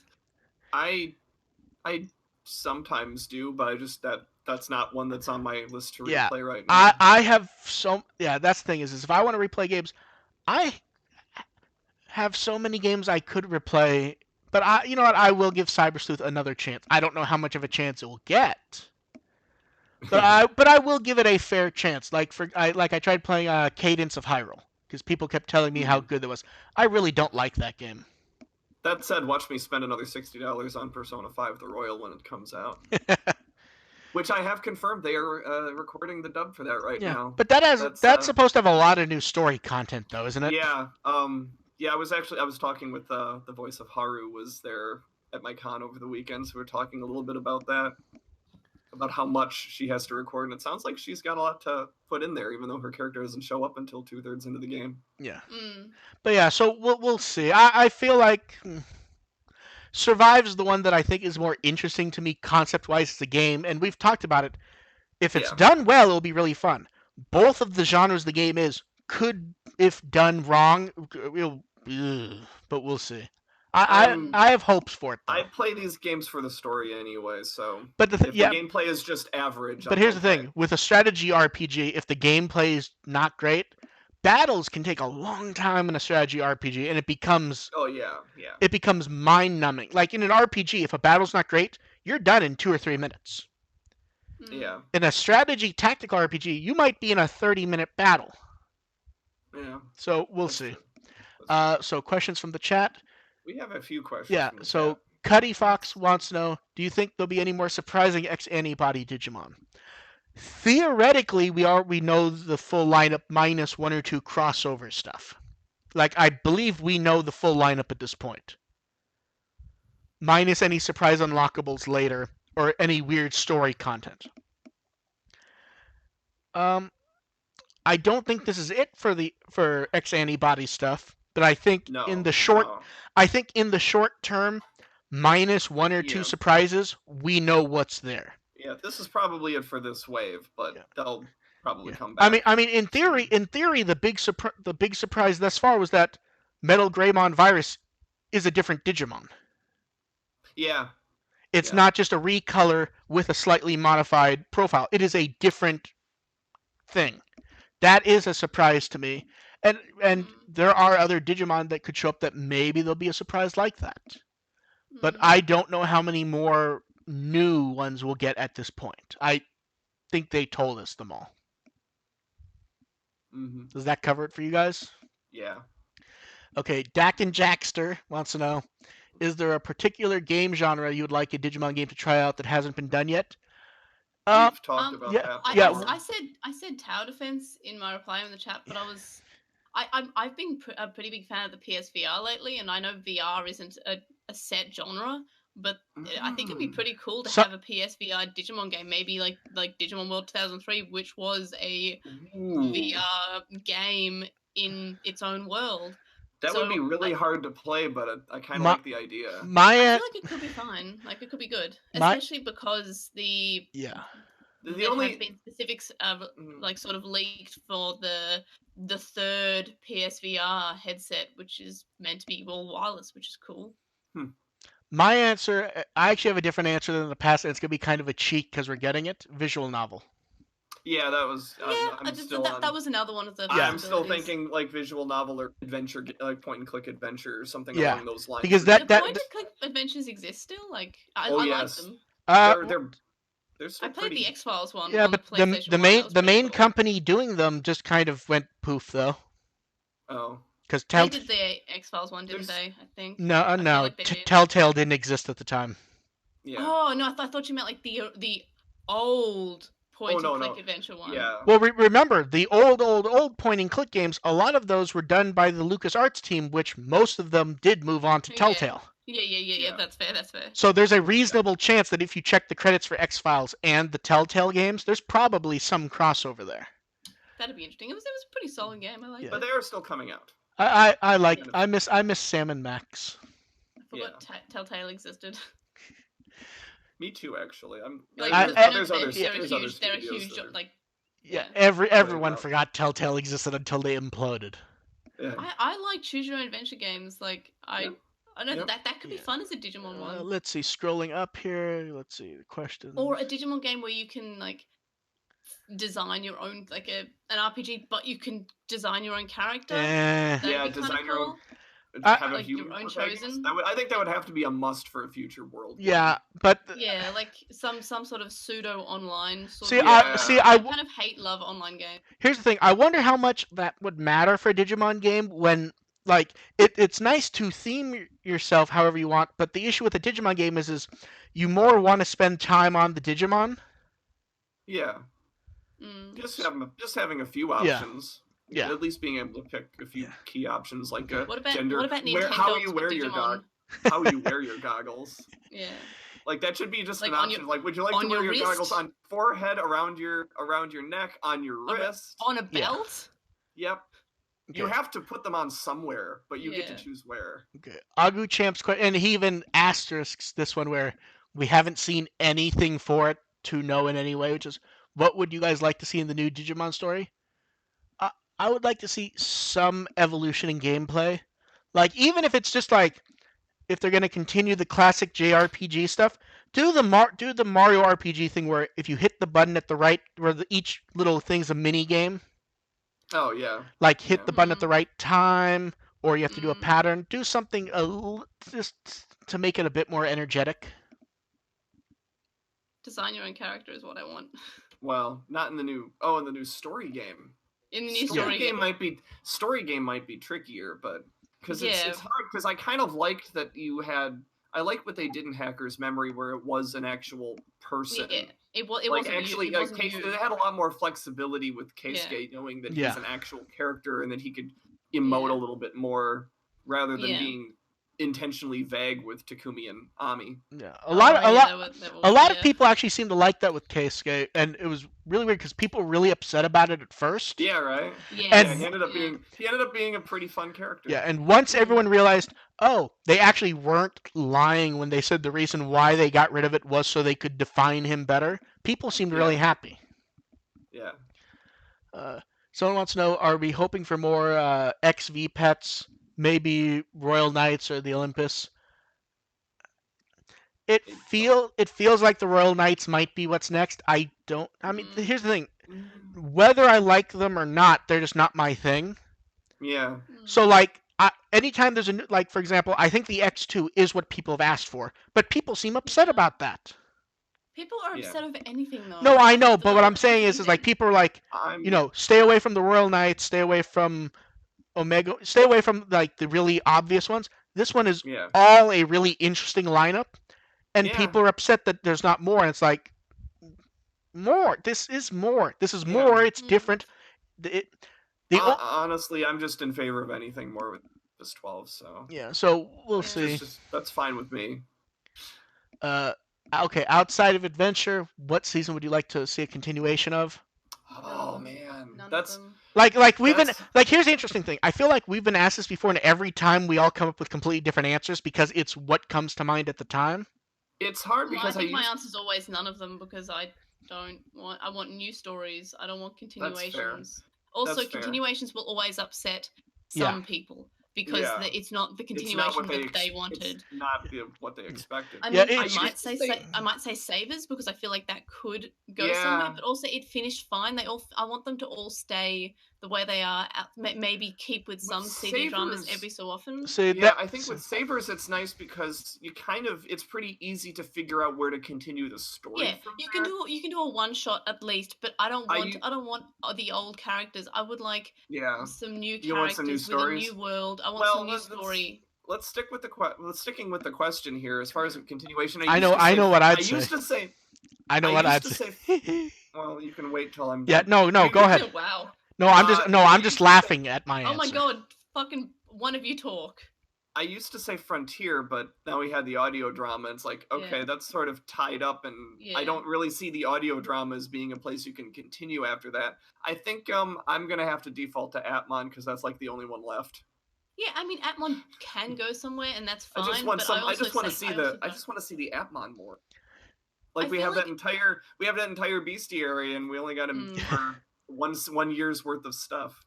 I mean, a movie could be fine for Atmon, but I don't know. I don't want a season 2 because, as I said, like I It don't might want. not be as good I as feel season like it finished for me perfectly. Like it just sort of did. finished. It had like such a good ending. it had the Digimon ending of open ended. Like maybe they met again, maybe they didn't. Tamers had the same thing. It's a Mhm. good ending. It's up to interpretation if you really want it to be. That's why I Yeah. like Fine. That's why I like Atmon's ending because it is just vague enough that almost whatever you want to happen happens. Yeah, Yeah. it's fine. Like it's a dream sequence, or like he makes him again, or he shows up again. It's fine. You can do whatever. Or I don't. I think that's fine. Atmon, sure. I'd be worried if they released a continuation. But again, like I don't. I'd rather a new story. Also, Yeah. if you do a continuation, also you can still have an Atmon continuation with all new characters too. Yeah, like you Like can it doesn't do not necessarily have to be Haru and No, those guys. yeah, You absolutely. like can, you can Hunters still have did it. you can still call it Atmon and Have with it with, entirely new characters. With But then Watson but that's or, not like, the background characters. that's Afro guy. Have See, a story with Afro guy. I'd say that's kind of a cheat though, where if it's just a new Atmon series. It's a total cheat, but Yeah. it's like it's all we Yeah. got left because No, see, my answer would be Cross Wars, because things actually change at the end of Cross Wars, where we get new, Yeah. where everyone ends up with them, but they weren't really in a standard adventure type thing. I'm saying explore the world post Hunters might be interesting. Yeah, especially since that's fine. because here's the thing, you could have Taiki be busy, and it ends up being Akari and Zenjiro because they have them now. Yeah. Also, it's not like Cross Wars has any expectations to keep. Oh. To be fair, I liked season 2 of Cross Wars, and I enjoyed it. I like say, season. I like season 2 of Cross Wars was really good. Yeah, on its own, the first 2 seasons of Cross Wars are fine. Yeah. And if like I rank Hunters at the very bottom of the list of all the Digimon seasons, but if it's included, it's sort of like a mid-range one, but without season 3, it's higher. It's a especially season 2 is fine. Even if Hunters was crap, expanding it does have potential. Like there's enough potential storylines post Hunters that you can go off of. It's just that Hunters itself was bad. Yeah. Yeah. But it could have been better because Atmon was similar to Hunters except for it being good. Good. Like Hunters. I think we've answered sufficiently, yeah. which is there's really this is actually this has become a hard question now. It is a hard question. You know what? But also, I don't want a continuation. Yeah. So the next question is interesting because I feel like it's kind of a cheat, which is, do you want more artificial intelligence as antagonists in Digimon? That's mostly what they've been. Yeah. We generally speaking, the antagonists, the end game antagonists for Digimon stuff has generally been generic AI computer systems. It's about 50-50 now. Yeah. I think. Yeah. So you can argue. I mean, Tamer certainly was Savers was. Yeah. Cross Wars kind of, if you include Quartzmon, Yeah. whatever you want to call Quartzmon, you can sort of make the argument. Atmon certainly was, and Tri Quartzmon is certainly more like was. a Pokemon for me. Yeah, in that my could mind. be too. Especially really because he vague. shows up in the last two They were episodes. they were so vague on what Quartzmon Yeah. actually was. He's a rock. He's a happy rock. He's got an emoji on him. How are all these questions ending with Manhunters was bad? So Yeah. so that one, it's not. It's a good question. The problem is it's happened so much. It's not something like we need to imagine. Yeah. Yeah. Um. As long as it's well written, I'm for anything. Yeah, I tend to I think agree I'm with done that. with Yggdrasil though. Yeah. Can we be done with Yggdrasil? Artificial intelligence, as long as it's not Yggdrasil. See, here's the thing. Yeah, I'm fine. See, here's the not thing. having I don't mind Yggdrasil and Try for one reason, is that it doesn't just pop up and be like it was in the prior shows. Yes, Yeah, 100%. Like it is better. Yggdrasil and in Try was okay. Like that was Yeah, it made sense for what they were doing with it. Yggdrasil and Try was just a generic boss character Yeah. that we never. Well, the next evolution, he's not a glass fucking orb. Yeah, but if we had gotten the floating tree from Savers or Next, Yeah. or if Yggdrasil was fine in Try because Yeah. we never actually saw it. yes, Yggdrasil was fine in Next because it was a girl. Yggdrasil, yeah, it was a little girl. but It was this little girl like, yeah. oh, I'm in Lolita, also I'm Yggdrasil. Yeah, that okay. was Yggdrasil's gothic Lolita phase. Okay, Moving on. then Ian wants to know: do you think there'll be any last-minute guests for DigiFest that haven't been announced yet? Do we actually have a host for DigiFest yet? I don't Yeah, think it's me. That was a joke. My Japanese isn't that good. Yeah, but I mean, I suppose they could announce a host. I mean, I assume it will be what's her name, Chiaki. Yeah, I know who that woman. Yeah. But then then there's the question of what is a guest. Like, for example, if Kenji Watanabe shows up, does he count as a surprise guest if he's not announced that he's going to be there? We all kind of assume that there's a reasonable chance he'll pop up. Or like, if the director of the new movie pops up, does he count as a surprise guest? Or Jeff Nimoy. Jeff Nimoy counts as a surprise guest if he shows up. Yes, be very surprised, yeah. Let's see. Okay, Jonathan wants to know, do you think we should get back warp evolution sequences? Absolutely. Yes, for I like Agumon and Gabumon. Yes. Yes, for Agumon and Gabumon, no for the rest. Yeah. I like that there was a specific dynamic. I like that was a specific dynamic for those two, and I don't really want to. I don't want to have to introduce why they got them for the other six, because if you use it for the other six, it feels like they're just trying to save time. Yeah. Let's see. Scrolling through the rest. I think that's about all it. the questions. Yeah, we'll give a couple more. I want to eat breakfast anyway. Okay, it's up to you then, AR, because I apparently missed those, and so did May. What is the best evolution sequence in the Digimon series?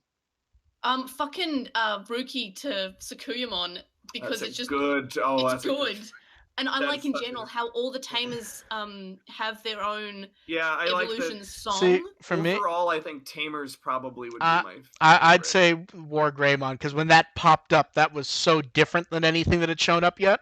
That's fair. Oh, the warp evolution. Yeah, and it was just crazy at the time. So yeah, for me, even when War Greymon did it in Atmon, it was pretty awesome. Yeah. But yeah. Actually, another good evolution sequence is Let's Be Nice to Hunters, when they showed all the evolution sequences from a different perspective. No, and the best part was really cool. No, and the best part is Zenjiro like flipping out about what's happening and going, "What's going on?" And Tentomon just pops out, answers the question, and then he's gone. Yep. That was great. Also, that would have been. Oh man, now I wish Hunters was dubbed so we could just have Jeff Nimoy doing just that scene. Also, I'm just pretty happy with Crossword's evolutions in general. They had their own themes for each individual evolution. Like Sparrowmon had her own when she became Cross 5, and then we had Cross 4B. They all had their own evolution songs. Yeah, the songs were good. The sequences in Cross Wars I wasn't as in love with. Yeah, but we're just kind of showing up. I'd say I'd stick with Tamers was good. Yeah, Frontiers were okay. Overall. Frontiers were pretty good. It feels I like liked the English one, the English theme that would play when they went to Susanoo-mon. That that was a really good theme. Like, I like that. But Frontier, the evolutions are good. But yeah, my answer's still Tamers. Tamers to their ultimate levels, especially Ruki's, because the episode in general was just a good episode. Even the beginning ones, I really like the going to adult anime, the when they're being transformations. stripped of When their they're all being fucking stripped skin. up Yeah. where Did they're that- just going that was a neat wireframe, that was visual. It awesome. looked painful, Yeah. because Terriermon looks like he's in agony. Like it was, I Yeah. liked it. So Because it should be my painful. other answer Yes, for we are pro agony here. my other Because answer it for this should one's a be. cheat. What is it? Oh, Omegamon in the movie. Yeah. Oh no, I Okay. did like that in That our was war good. game. Like Yeah. that's a great visual, but that's a cheat because that's meant to be a one-off, never used again, But crazy it is thing. a nice visual with Yeah. all the kids becoming Yep. Omegamon's body, but also the Yep. heads kind of floating in air was a bit weird. But I did like it. Yeah. Mm. I believe that's it for questions. So let's go ahead and tie it up. AR, where can they find you? Well, Kitsune Con's over, so I'm back on First Agent Air. That's my Twitter handle. May, where can they find you? I'm Lost in Translation on everywhere, as well as Ancient Iris on Twitter. I post a lot of moon photos now. Good moon photos at that, though. To be fair. Did you see the Saturn's supposed to be super visible next week? It was the most visible, I want to say, on the 16th of July. Oh, was that last week? No, it might have been I the thought it was- week before. No, I've got on my. It was the 9th of July. It was meant to be the best, but it's man. continued. I thought it was next week, but okay. No, it's in opposition on the 9th of July, but it continues to, like, Jupiter's still an amazing view at the moment, and it's a perfect, because it's right at zenith at like when it's nighttime. Oh, or at nice. least for the southern hemisphere. Yeah, it's But- not for me, but Yeah, like in some places in the world, Jupiter's like consistently like just above the horizon, and that's shit for them. But that's yeah, yeah, that's like, Mercury. That's Mercury where I'm from. Where with well, me. no, that's for everyone because Oh, Mercury just Yeah. follows the sun basically, and it's super hard I to thought, see I thought except there for were once parts. in I thought there were November. parts where Mercury was more visible, but November. You In can the catch us southern on our hemisphere, November. astronomy podcast.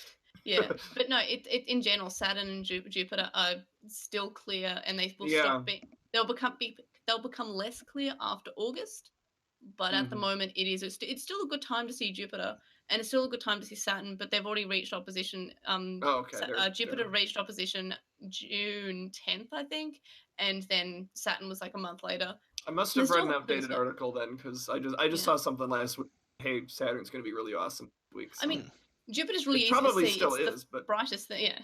yeah, yes. Jupiter's easy to spot though. Yeah, Jupiter you can see with the naked eye, and sometimes you can even sort of see where the four major moons It was would like be. it was. We had my 4th of July grill out. We were all on the deck, and it was like twilight, so there's only like 3 stars out, and they point to that one giant one in there, and I'm like, hey, what star is that? And I'm just looking at it for a second, and like, yeah, it's Jupiter. Yeah, the one that's at the moment just Yeah. hanging out a little bit below Scorpius is Yep, is it's right Jupiter. now. Yeah, it's Scorpius. Yeah, because it'd be like Antares, which is like the orange I one, had to- and then I had to below look it. up to. I had to look up to figure out that it was next to Antares. Yeah. Yeah, that's what I post about on my normal Twitter. Lots Yeah. of space stuff. I joined the Astronomy Society, and they fucking like my body, like my soul left my body when they read my name's Mary. Because that constantly fucking happens. My name's not fucking Mary. It's May. It's a word. It's a month. It's May. It's not It's Mary. a month. My name's Anyway. not Mary. Okay. So you can catch me at With the Will, and you can catch Mary at Lost in Translation. Oh. Fuck! I want to get breakfast. Fuck off. I want to get dinner. Yeah, I'm- so Supper time here. sometime next Sunday will be me and AR. We don't expect May will be there, but it's always possible, and who knows what If I news have will pop. thoughts, I will send them. Yes, Yeah. I will make sure that Mary can get in touch with me. Fuck off. Now I remember you Okay, saying. let's be done. Let's just be. Wait, I have one more question. Is it true that because dealing with us, you've now made Lost in Translation cursing because you can't deal with it anymore? Oh no. I Well, think we that don't was really your curse. new co-host. It was just like, well, we couldn't stop talking about Rosemon's tits in Try, so That's happened. fair. it was like, well, we can't anymore. It's not possible. Okay, we'll catch you guys next week. I Bye. didn't realize the Lost in Translation one was already I thought it already was. It was just but- the last episode, yeah. yeah. Okay. Bye. Bye. See ya. Breakfast time.